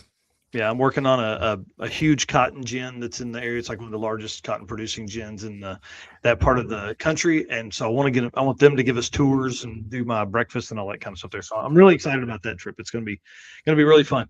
But let's move on. Let's ask some questions here. So Mike Chenoweth had a question. Has anyone attended every drag week so far with a car entered without missing a single one since 2005? And just to answer that, no. Unless think some co-pilot stuff. I believe the only guy that was in the running for that, and I think he has only missed one of them, was Tom Hogshead. I think Tom Hogshead has been at every single drag week but one in that, and I believe it's always been in that blue, like 74, 75 Nova that he's had. I'll never forget that car in 05 because it was like one of the first home-built turbo cars I'd ever seen. It was one of the first, like, build it in the garage, like, not fancy pants, anything, like just regular guy making this work cars with twin turbos on it that I'd ever seen. And I want to say he's been to every single one but one, and I think he's the lone wolf in that. Yeah, I don't have co-pilot info, which, man, I wish I had a way to gather that. That would be really cool to see because, listen, at some point, man, you just turn into a stalker. You know what I mean? So you don't need That's that. my problem. I'm like, I don't, I'm like messaging everybody on this. Hey, who was your co-pilot in 2007? Yeah. Like, get off of me, man. And your credit card number will be fine. Yeah. Yeah. Blood type again. So Tom actually lives only like, I don't know, maybe 5-10 minutes from me. Like every time I go to the grocery store, I pass his house. Oh, that's awesome. If I remember right, he was a policeman for many years, and then he opened his own shop, right? Oh, wow. I'm not sure. Yeah, I'm pretty sure. I fangirl too much around him when I get by him. And then now his son Ian races that car a bunch, and Vince Ratch has done it a whole bunch as well. By the stats I have, it looks like another name we talked about earlier, Clark Rosenstengel, 18 times. Like there you go. That dude's an animal. Rick Callahan, 18 times, which I don't know if I've ever even said the name Rick Callahan. So I feel bad. I need to now I got to do all this research on Rick Callahan. Hey man, I feel like Rick ran a Corvette for many years. I think Rick was like a C5 Corvette guy for a long time, if I remember right. Wow, that's interesting. And then Steve Eden, man, I love Steve and Pete. That's such a cool combo. Those dudes doing it the same car every year. I mean, I know they're like, who is this dumbass that just bothers us all week long? But they finished last year, and it was like, I mean, I think that was like their 18th time or something like that, 17th time or something like that to do drag week together and finish it. So. Yeah, car had a 4-speed in it for many years. They put an automatic in it, but yeah, overall it's the same car. They switched switched gear changing methods, but other than that, it's the same damn thing. Yeah, super cool. Goldstone 14 times, Schroeder 14, Frank Romano, that's the name we hadn't said tonight. Jeff Dugopolsky, Glenn Hunter, Tom Hawks. I mean, like, dude, the name on these, it just big shout out to Ross Dudley, has done it since the beginning. He's awesome. Yeah. Man, just super cool stuff. The history now, I think we're finally getting into a spot now where the historical stuff is becoming interesting because so many people have done so many things, over time. Like a lot of these late model events or these later events don't have that history yet, but you look back, 20 years of drag week history becomes kind of important, so I always look who's done it, who did drag week one time in 20 years. They never came back, But, Carl Scott for a long time didn't race any other Dragon Drives. He raced real racing. And then I think 666 or maybe Death Week was his like return to Dragon Drive. So pretty cool. Yeah, I mean Carl's deal that first year was a prototype for things to come. I mean, pull into the racetrack, bolt the windows back into it, change the center section of the rear end, take the intake manifold off already, drove it down the road with a single 4-barrel on a kind of a smaller, I believe it was a single plane intake. And they would put the giant intake, sheet metal intake on it with the carburetors and plumb the nitrous to it. I mean, the amount of work they did to change that car over one way to the other, we didn't really see that level of changeover until Larry came out with the pickup truck too. And even Larry's process was way less intensive than what Carl and Troy had going on that year. But I mean, it was unreal. I mean, and then they burned the pistons out of it and they put a set of pistons in it in Bowling Green overnight. I mean, it was, they freaking worked for it that year. It was crazy. And that's wild. That is so cool. They pulled into, the hell was the guy's name? The guy's name escapes me that went and got the pistons, but they knew they were in big trouble at Bowling Green. They had gotten a piston. Some dude they found a set of pistons probably in Cleveland or something, and a dude jumped in his car. The fellow racer jumped in his car, hauled us up there to get them. We all left, and we were going to Columbus, Ohio the next day.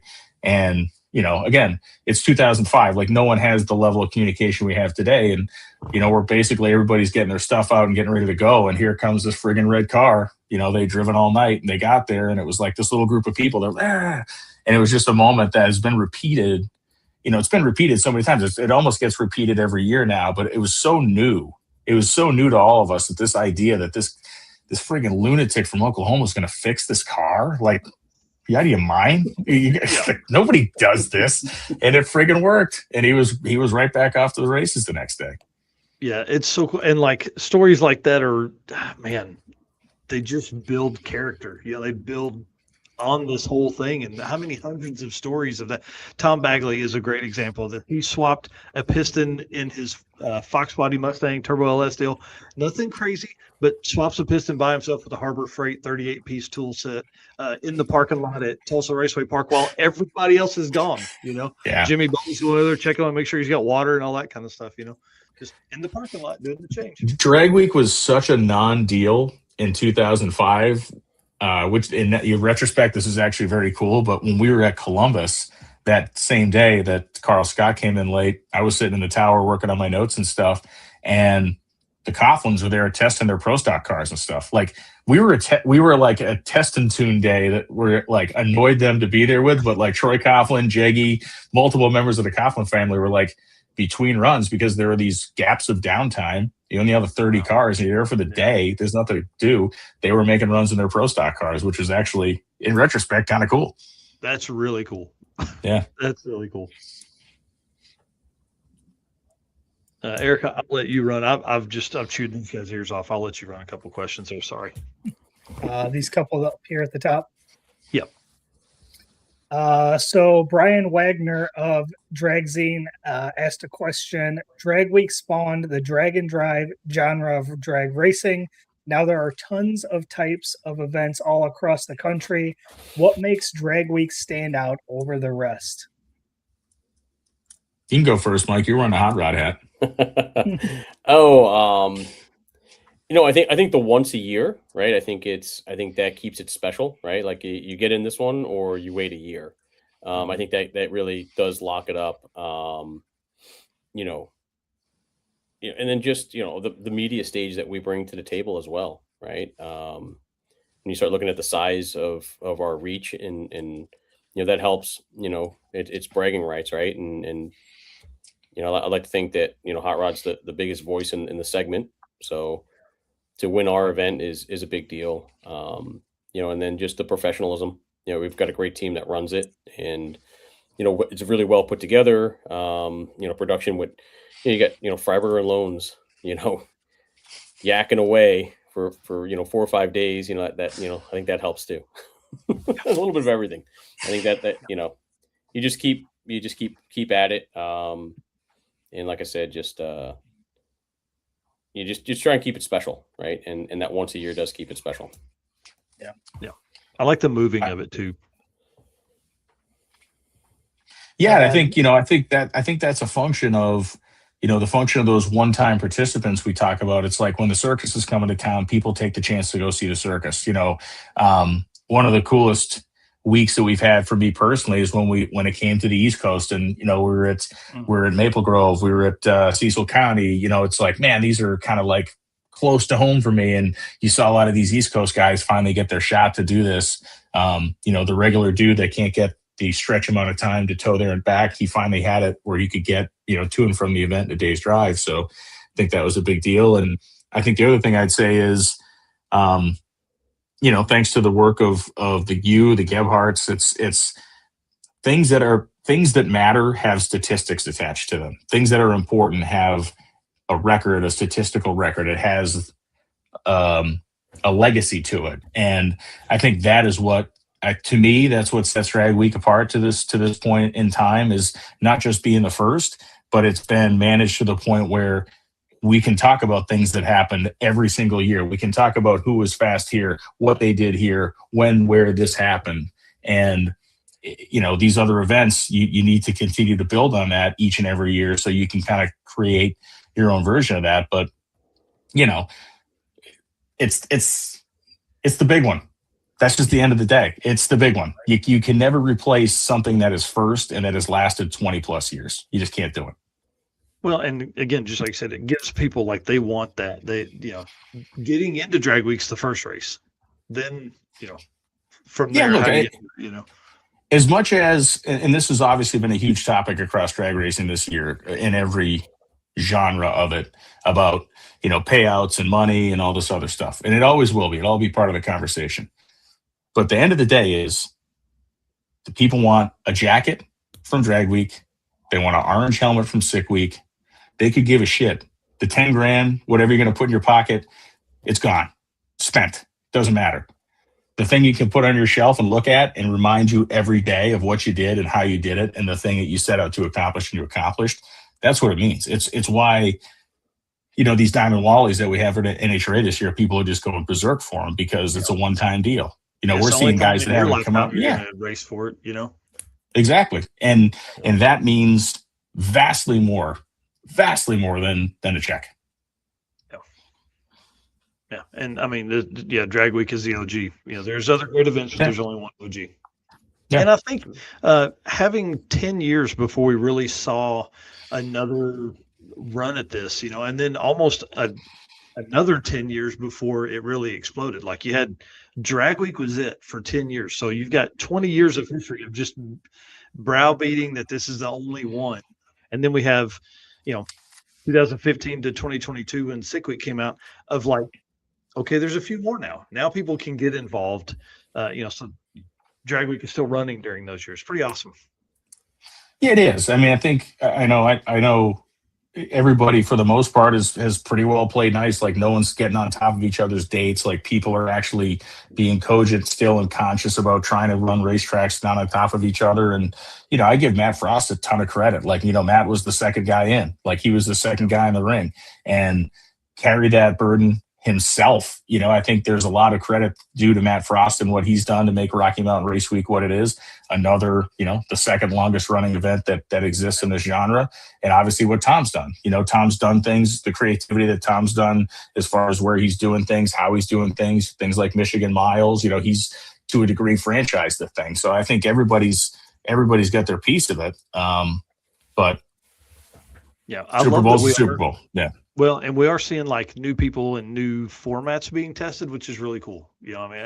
Like, we know the way, and Eric and I do it the same way. You drag race, and we consider drag drive. You drag race, you drive some, and you drag race again. Like, that's the format that we feel needs to be followed, right? So True Street stuff, you can extend the miles on True Street, but it's still a True Street class, even if it's a 100-mile drive, right? Because you're still pulling in. You can still do all that stuff. You don't have to worry about loading that thing back up and making it to that next track. So you got to do some kind of drive. Even when we do our single day events, which is a pain for a lot of people to understand, but like, you got to get your pass, get the car changed over, get on your drive, and come back before the track closes, which has really been very fun and interesting. So anyways, we can talk about those later. We had one other question here, and this one came from Ben Brown. Said, is Brian Lohnes interested in doing a meet and greet sometime during the event? Does he mean Freiberg or Lohnes? Yeah, you were asking the wrong guy. I would like to say hello to anybody that would like to say hello. And typically we do that in the afternoons when we're leaving, because, when we get there in the morning, we kind of lock in and do the stream. And, David and I, as much as it is the two guys just mentally draining each other for a week and pounding each other to dust, we do lock in and we try to do the best job we can. So we definitely don't bounce out of the room, during the day. But when we're done for the afternoon and we're going downstairs, come meet us at the back of the tower for sure.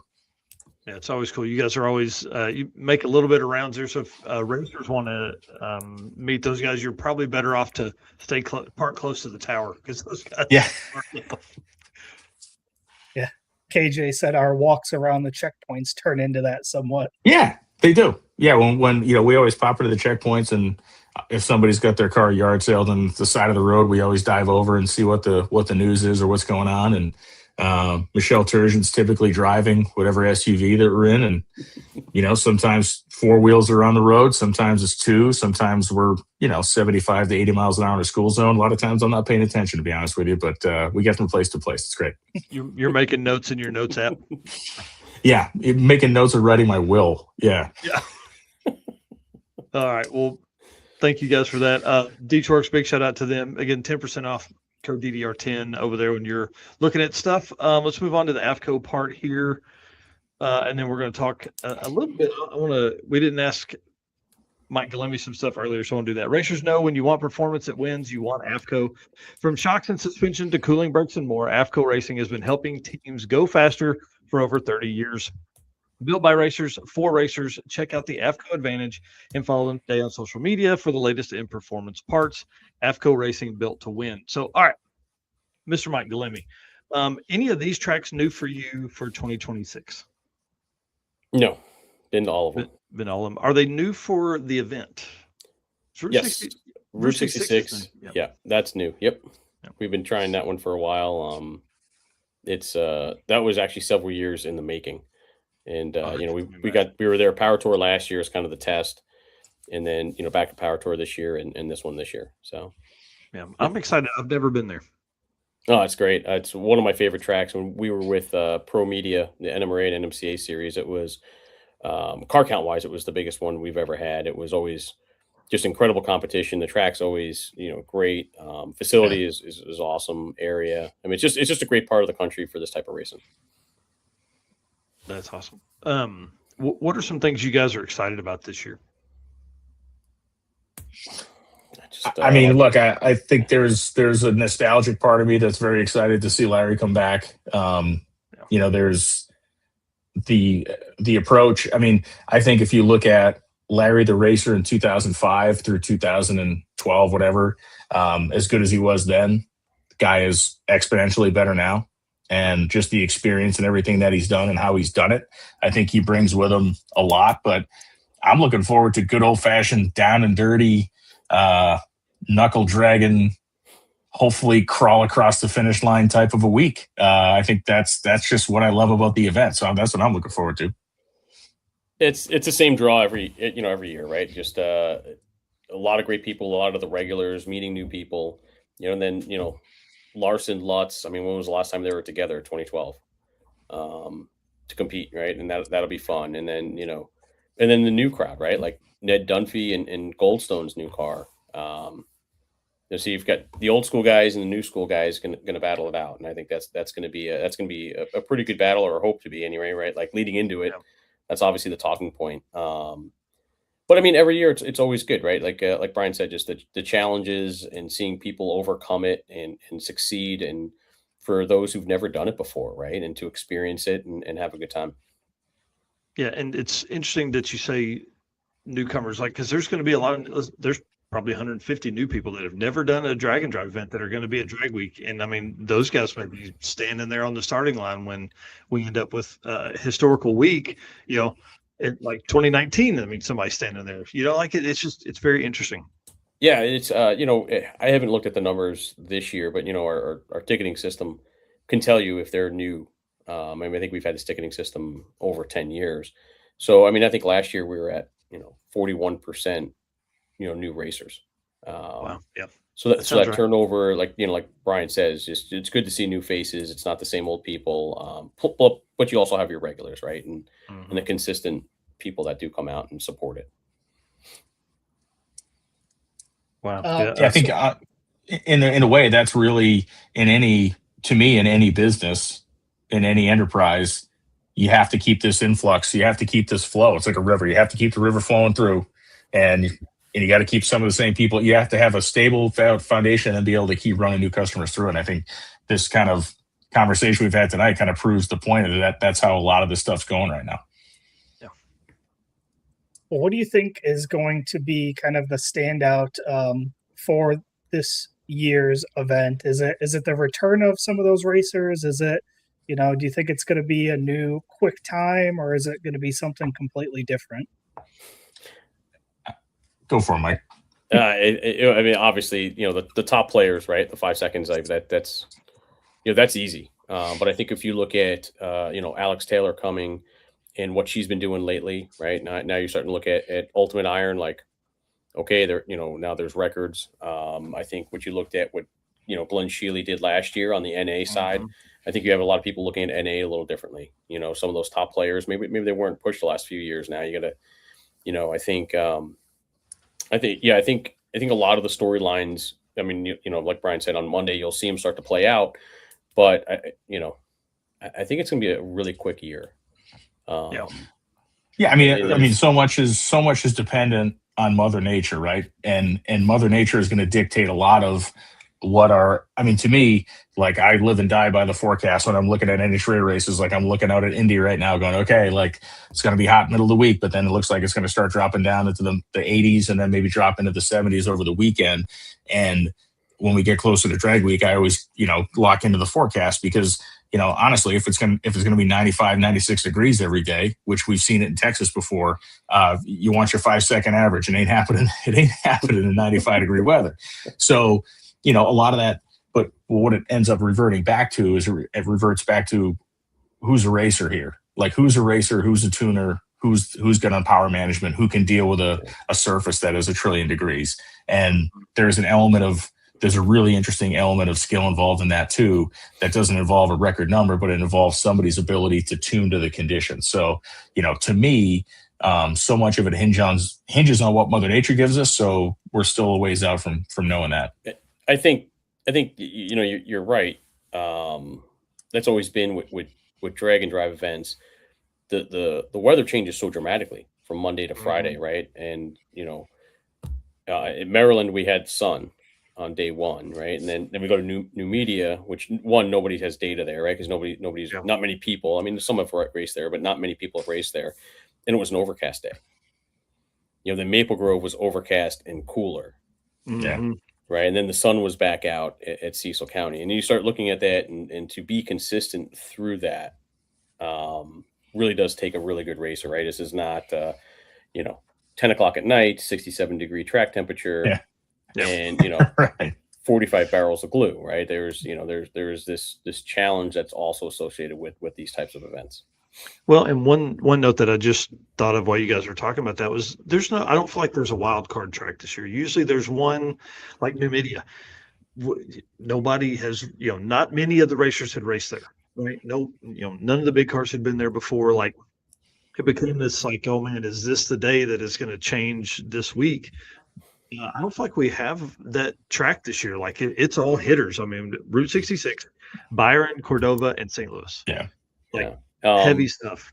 Yeah, and I know Route 66 doesn't run on a regular schedule, but we do have Kurt Johnson coming in to do the prep for that one, so we're fortunate enough there.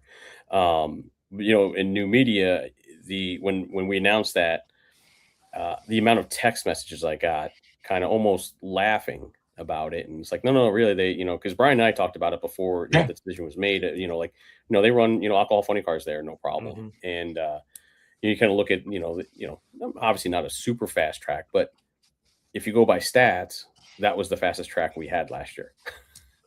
And so everybody had something, comment about it. And it was Ned went the quickest. He went the quickest time there. So it worked out. Also the scene of the worst crash in drag week history. Cody Helger piling up that 55, man. That was like, the thing would not stop crashing. It was just like, oh my God, thank God he was okay. Yeah, that was horrible. That was wild. Even the deals had their issues there too, right? I mean, it was a little bit of a smack 'em up day too. Yeah. Yeah. Yeah, and then a wild thrash to get that car back to ready for sick week, and then that car's been 6, 7 Killing it. So, Yeah. And then he goes and wins Roadkill Night. Yeah. On blacktop. Yeah, those guys are beasts. I do want to answer one of the questions here. Is there any way to get a copy of the entry list for each class? You got to wait. That's one of the hardest things for guys like Eric and I is to. Honestly, though, I think you declare your class at Tech. So Yeah. someone else had sent me a note on that, and I went back and I looked real quick, and like the way our Excel sheet is, there's tons of data on it, but I didn't see a column for class. Yeah. So I'm not even sure that we have that on that list. Interesting. I've never gone through registration. I didn't think about that. I couldn't tell you that if you put your class in. So if you've been through registration, let us know. If you put your class in, but I didn't see it on any paperwork that I've gotten so far. Yeah, Brian Moss in that turbo 600. Yeah, he's running in media Friday night to test for drag week. So you guys are excited. There you go. Yeah, we had a feature on that car last year. That was a great one. McGann wrote that one up. That was a fun little car. I wear my Street Eagle T-shirt with pride. Big block. Bob here says, for the Lohnes, how close is winter mint green to your favorite green?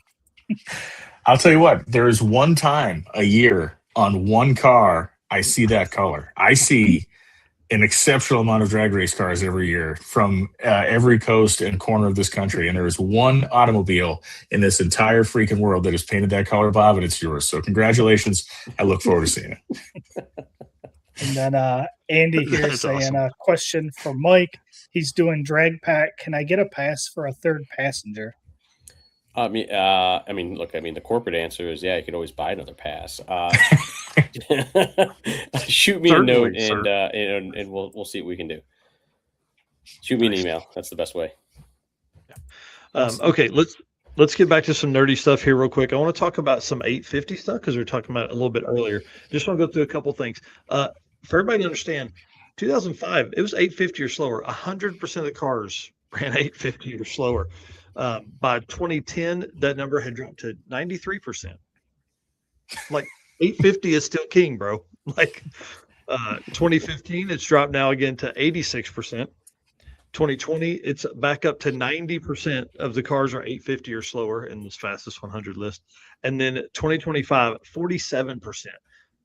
That's pretty incredible when you start thinking about the change that we've seen. Like 2021 is probably a better example because drag week didn't run in 2021, 75% of the cars that were on the 100 list, fastest 100 list or racers, 75% of those were 850 or slower. So, and then by this year or by 2025, it's 47%. So the rate at which cars are going faster now is absolutely insane. That's yeah, and I think if you were to plot that on a graph and somehow weigh that graph against the emergence of better and better turbochargers and better boost management and electronic fuel injection, you will see exactly why that happened and how that happened. Because that is the only reason, and that is the total reason why that happened. And you look at the vast majority of those cars are turbocharged EFI cars, right? I mean, that's where the majority of those cars are, and I think that trend followed exactly there. Yeah, I think you look at accessibility of EFI and torque converters. Like that's the other missing point. Yeah, like, torque converter technology is absolutely insane compared to what was 10 years ago. Even 5 years ago. I think it's changed dramatically, and just the access that people have to all of it. It's no more voodoo or know this guy or go to a Motec, right? And just like, okay, well, that's the 1% of the 1% running that. So I think just the accessibility to a lot of electronic control has helped quite a bit. Yeah, the 850 to me is the best class. Like I love how hard it is. I love that it becomes it's an easy car to drive. If you've ever climbed in and out of a 750 car, that kind of sucks as a driver, I would imagine. I've only climbed in one a couple times, but 850 is pretty. You still have like swing out door bars and all that kind of. I mean, look at Rich. He drives that car all over the world. Yes. Yeah, and I think that's the big part is the safety factor of it when you go to the funny car cage. And I'm sure you go outside to to other events like a streetcar takeover, or we used to see it all the time in NMCA and NMRA. That 750 cage or a quicker cage is that's the game changer for the level, right? You could still hop in it, go cruising, with a 10 point or a 12 point. But the funny car cage then changes everything. Yeah. Do you think we'll ever? This is more NHRA tech stuff, but do you think we'll ever see like maybe an 850 cage in a containment seat get us to 8.0s, 820s, like that? Yeah, man. There's just so many cars that are so fast. There's not enough time left in the show to go down this road, and you could just yeah. I mean, obviously Lonnie Grimm's our buddy and does a lot of our events, and we've known each other for years, and that is a conversation, right? Cars are different. I think you've seen NHRA loosen up quite a bit over the last 7 or 8 years. First it was I remember it used to be $11.99 for a roll bar, then it was $11.50. Then it became 10.0, right? And now it's 9.0 for certain years. And it's just NHRA's hard. The hard part for NHRA is you have to make a rule for a 60s generation vehicle as well as a brand new one, and they're completely different everything. Yeah. I mean, to Mike's point, I think the theoretical answer is yes. In a late model car, you'll never see it in an old car. You just won't, for every reason you can understand. Yeah. That's a great point. It's even complicated, right? The 9.0 is complicated. The whole idea was, the airbags, right? You have side impact airbags in, whatever year that was. You put a roll bar in it. Well, that then changes how that airbag works. So it's just, I think it's on the surface, it sounds really easy, but it's a really complicated problem. And again, it's like the seatbelt rule, 2 years, because there's some dude that runs that car every Friday night and runs it 10 times a night. And there's some dude that runs that car 2 times a year, like if you, I went to some of those SFI meetings at PRI show, and it's the sunlight, right? So you have to take the worst case scenario, that dragster that's in the sun, every weekend, versus, like you said, the guy who goes, twice a year, 3 times a year. And you have to go to the worst case scenario, which unfortunately for the street car, isn't the worst case scenario with sunlight, damaging the fibers. Yeah. And listen, I heartily recommend anybody that really detests safety rules and the basic safety rules.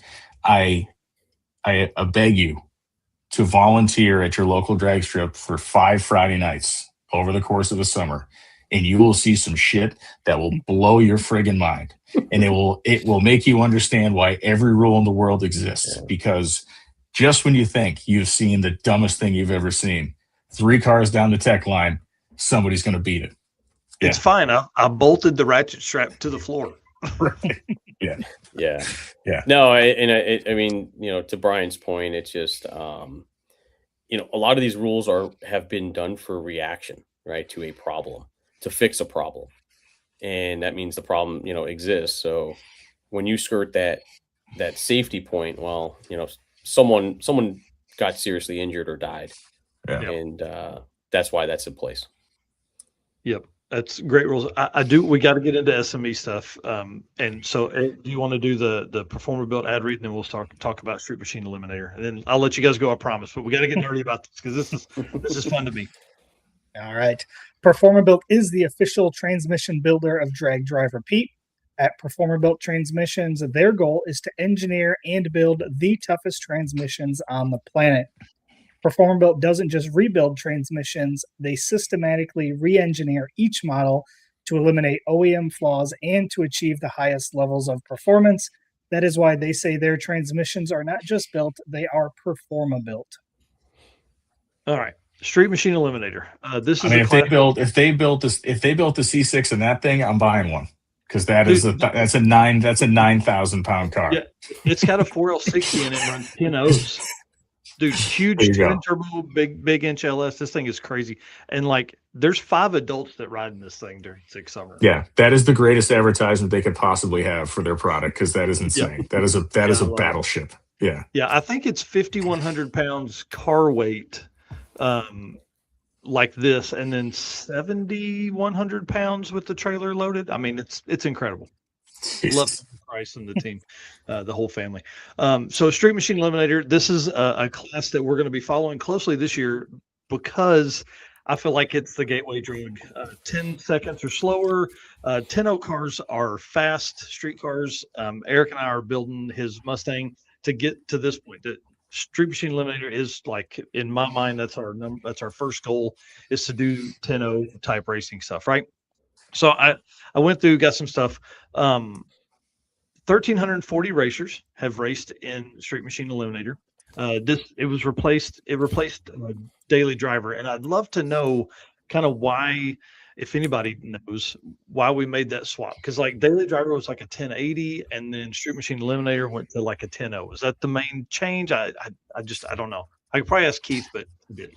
So I can speak to this because David and I were the ones that came up with this whole thing. So the name came from, I get to claim credit for the name. So that's my one footnote to Drag Week history, is I got to name the class. But David, it was starting to turn into a situation where we had like a lot of people showing up in like rental cars and stuff, and it was getting weird. And David has always had a really weird relationship, and Mike can speak to this. Dave's has always had a weird relationship with this category, in that he knows it needs to exist because it's typically one of the largest classes. Most years it is the largest class in the event, but he's also just paranoid that the whole race is going to turn into guys running 13-second cars, and it's not going to be cool, which has not happened, but that's how his mind always defaults to the most negative scenario in any sort of thing that's going on. So I believe the change was made on a couple of fronts. It was made, one, because we saw more and more people coming with cars that were capable of running faster than we were allowing them to go. And so it was like, okay, we should do something with this. And then he didn't want it to just become an index class. He figured it was just going to turn into a 10.0 index class. So this idea of, having an actual race at the end of it, it helped logistically on Friday to make sure that, you're going to be able to span a day out and then get your rewards at night. You're not going to blow through everything and have these big gaps of time. So it was pragmatic in some ways, and it was just a way to add an element of actual drag racing to Drag Week, which it didn't actually have. Yeah, I like it. I think it goes back to when we talk about 850, right? That safety factor, and it's just a natural barrier. You put 10.0 as the limit. You don't need a full cage. You can just do a 6-point. 850 is the same thing, right? Like, you're at the 850 cage. You don't have a funny car cage. It doesn't change dramatically for that next step for safety gear. For 10.0, you don't. I mean, you should. No one's say you shouldn't wear pants and shoes and gloves, but it's not required. So it's just a natural barrier, which works out really well. And it's cool. I mean, it turned into a cool thing, beyond probably our expectations. It turned into a very cool thing to watch the bump spot and where the bump spot has moved every year, and how that's evolved, of where you used to need to be to get in this thing, and now where you have to be. It's pretty awesome. Yeah, we're going to talk about that in a second, because it's really an interesting topic. Yeah, Kevin McKenna, right, editor over at National Dragster. Like, that's always he sweats it out. Right? He's a big bracket racer and phenomenal at it. And he runs Drag Week. I think he's done it 3 or 4 times, maybe even 5 times. And and as that bump creeps quicker, he's like, you can just see it in his face. He's upgraded his car. Like, he's taken the thing down to VMP to get the blower stuff upgraded to make sure he's got enough cushion to get in to where the bump spot's been. And I think that the cool part of it for me is guys like Greg Dukopolsky and several other guys are very good hardcore bracket racers that are there to run this class. Like, I love the fact that there are dudes that are dedicated to it, because the carrot on the end of the stick is getting into the race on Friday and actually racing, which I think is killer. The street race side, it's like, you take out the third digit, and the top runners in SME are taking out the third digit also, right? So it's just as dramatic, but then you have, 30, 29, 30 other cars that are trying to stay off that bump spot and stay ahead of it. So you have it working both ways on the bottom side and the back side of this thing. And the back side is always a moving number. And if you're caught in that middle spot, like, you may not get in. Right.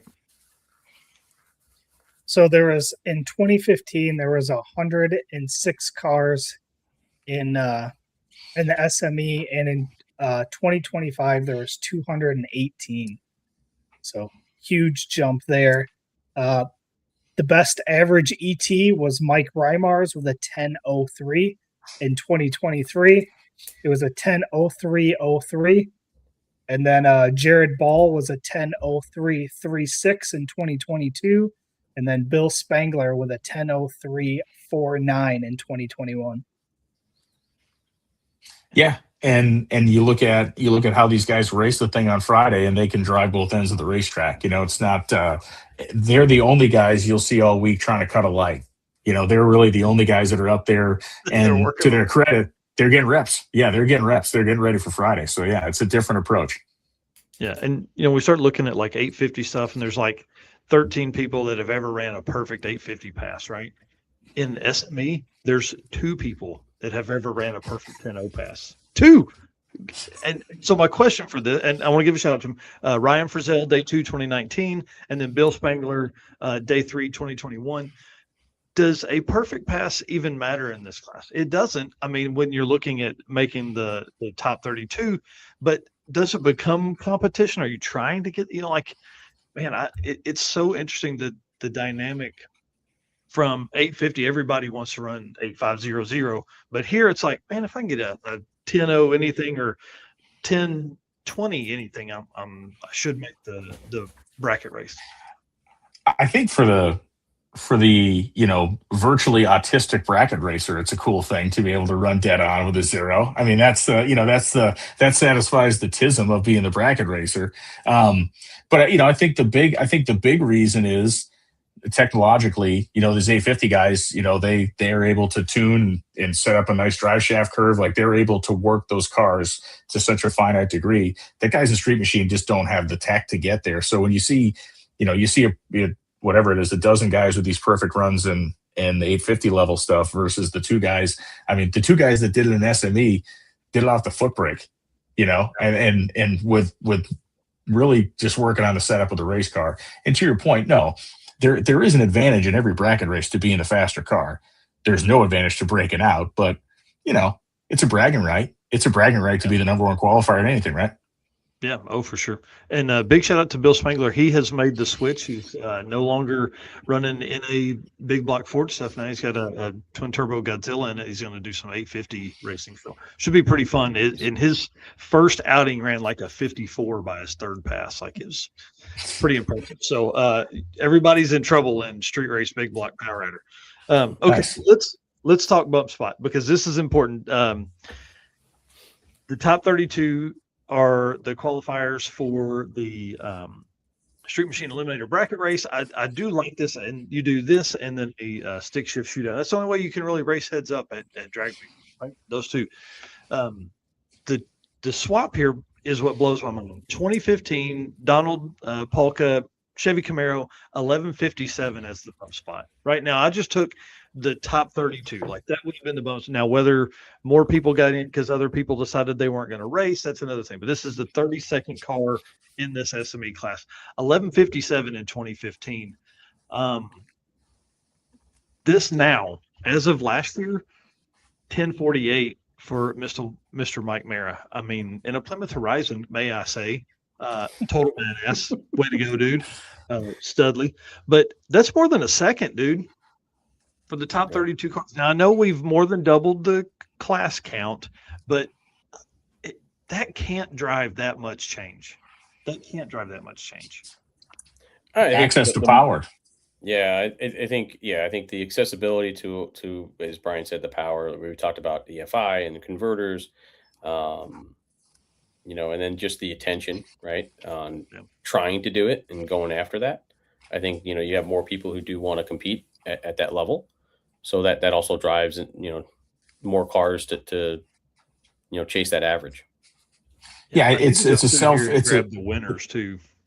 The paranoia is a self-fulfilling prophecy. The paranoia of not qualifying makes the guy that maybe needs 50 horsepower, he goes and picks up 250 horsepower just to make sure. It's why McKenna ships his car down to VMP to have the blower upgraded when he probably could have made it by a 10th, but he wants to make sure he can make it by 2/10. And that's why it becomes a snowball. And I would bet you we destroy that 1048 this year. because a lot of guys with cars that are hovering about 1050 are probably going to show up with cars that can now run 1030. And that's going to drive that 48 down to a low 40 or maybe even higher than that, or maybe even, a high 30 or something. Mm-hmm. Man, that's really interesting to me because it really drives a whole different dynamic of the event. Like, instead of going for, your absolute best, say your car runs 1020s on a good run, but, hey, if I turn this thing up a little bit, I can run like a 1010. Now you risk blowing it up and hurting it. Well, I mean, to Brian's point of access to power, you upgrade a turbocharger or a supercharger, now you're looking at a 980 car, right? And it's easier to dial back a 980 car to 10.0, right? And yeah, I think, and we see it in 850, right? Like Rick Stanke's car. I mean, I think he's been 780s, right? It's just easier to turn it down and manage it better. And I think that's what you're seeing. Yeah, I love 2023. Just big shout out to Mike Turner, who had no idea. He was like number 35, and 3 people had decided they didn't want to race, and then he goes out and wins it. Dude, that guy was so pumped. I love that for him, and he deserves every bit of it, because that's what, I mean, he's up the nitrous on that dart every year. He's like, I just want to make the 32.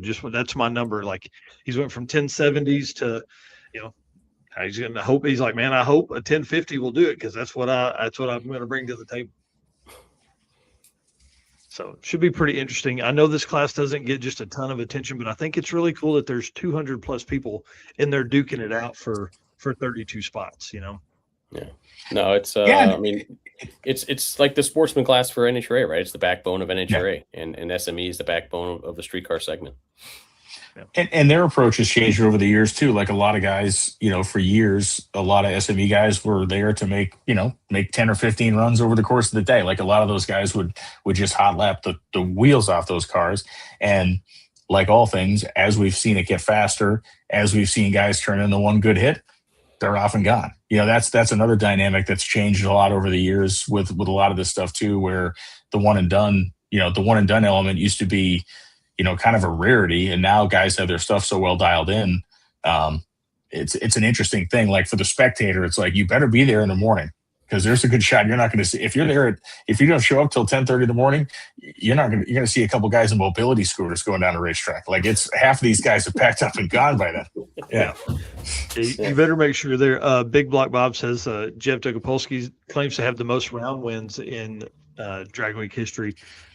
I would love to see that. How do we get that kind of info? How do we get the breakdown of the rounds and things like that? I believe Tanya Turk might have all that information. All that stuff's online. You got to go digging around for it, but it's there, believe it or not. Okay. Yeah. All right. I'll do some digging, because that would be fun to know too. Like, again, add all the nerd shit to it. Dugopolsky probably claims to be the most handsome guy that's ever run Street Machine Eliminator too. He probably is. There's a lot of lies. There's probably a lot of lies attached to a lot of this stuff. That's awesome. Well, SME stuff, guys. What's something people need to be looking for? What should we be watching for? I mean, obviously, we're going to be glued to the live stream if we're not there, or people will be glued. Eric and I are both going to be there. But what should people be watching for this class? I think what we just talked about, right? The bump spot. It's going to be really sensitive. I think, I mean, Brian's called a big shot on it, but I think that 1048, that mid tens, I think is going to be the area. But I think the bump spot's going to be the big conversation with SME.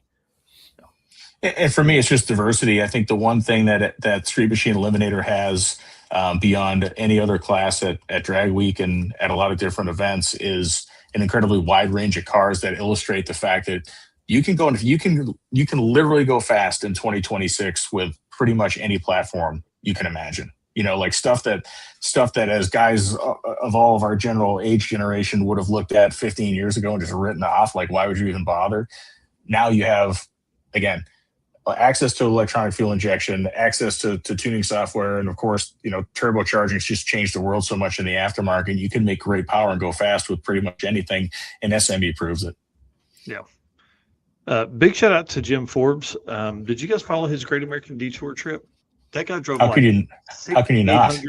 It was awesome, man. He was so cool. Kicks my ass drag racing. It was great. It was cool to watch him just drive out of my life. If I had another like 100 feet I'd have had him. But I think in a former life, Jim was a hobo that rode the rails, because the guy just all he does is move. He's been across the country like 84 trillion times in all these different cars. It's awesome. It's fantastic. Yeah.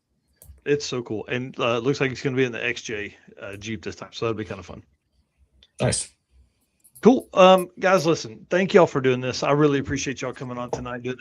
It just excites me more and more for Drag Week. This is a big year. I mean, it just continues to get faster. Like last year was the quickest Drag Week ever. I mean, I think we're going to look at it again this year. It's going to be the same thing.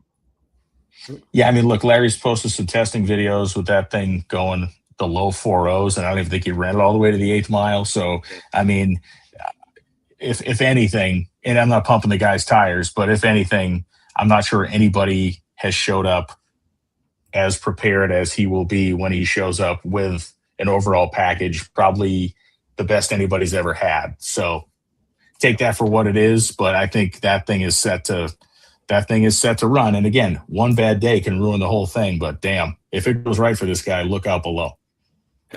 Yeah, I'm excited. We're looking at it. I mean, Larson, Lutz, Brian Goldstone. Has anybody heard? I know he texted me earlier, but I'm scared to ask him if the Corvette will be ready in time. I know it was at Devin's place, and those guys are working hard to go race PDRA. But anybody heard anything from there? I mean, that car's been in the 5s.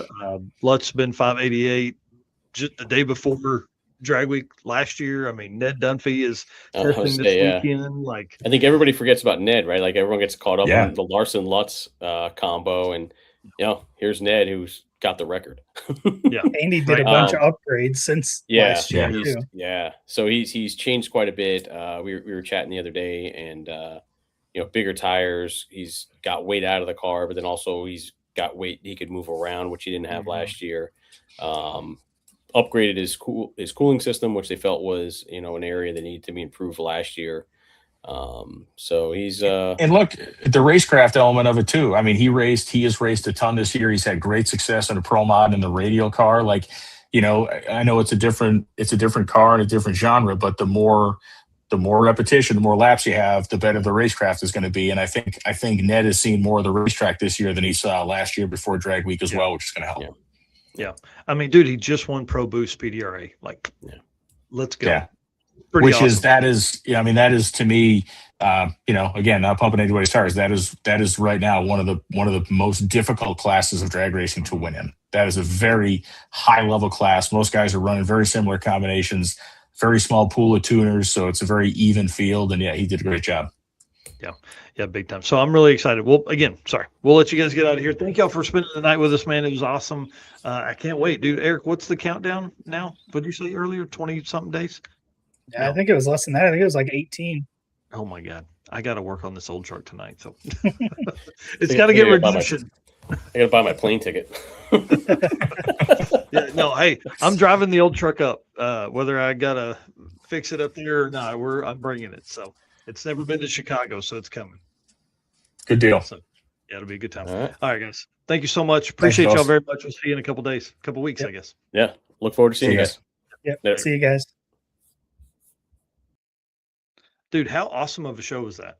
That was great. I'm more excited for Drag Week than I was 2 hours and 12 minutes ago. Yeah, we went a little longer than I had intended, but man, when you're talking to those two guys, it's just the knowledge between those guys is awesome, and the stories for sure. Oh, 100%. We could have easily went another hour. What everybody didn't see is all the notes that we skipped for tonight.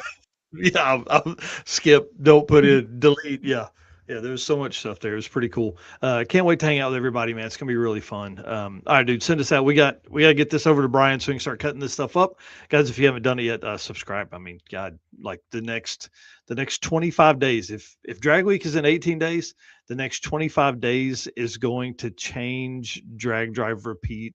The trajectory is going to go back a whole nother level.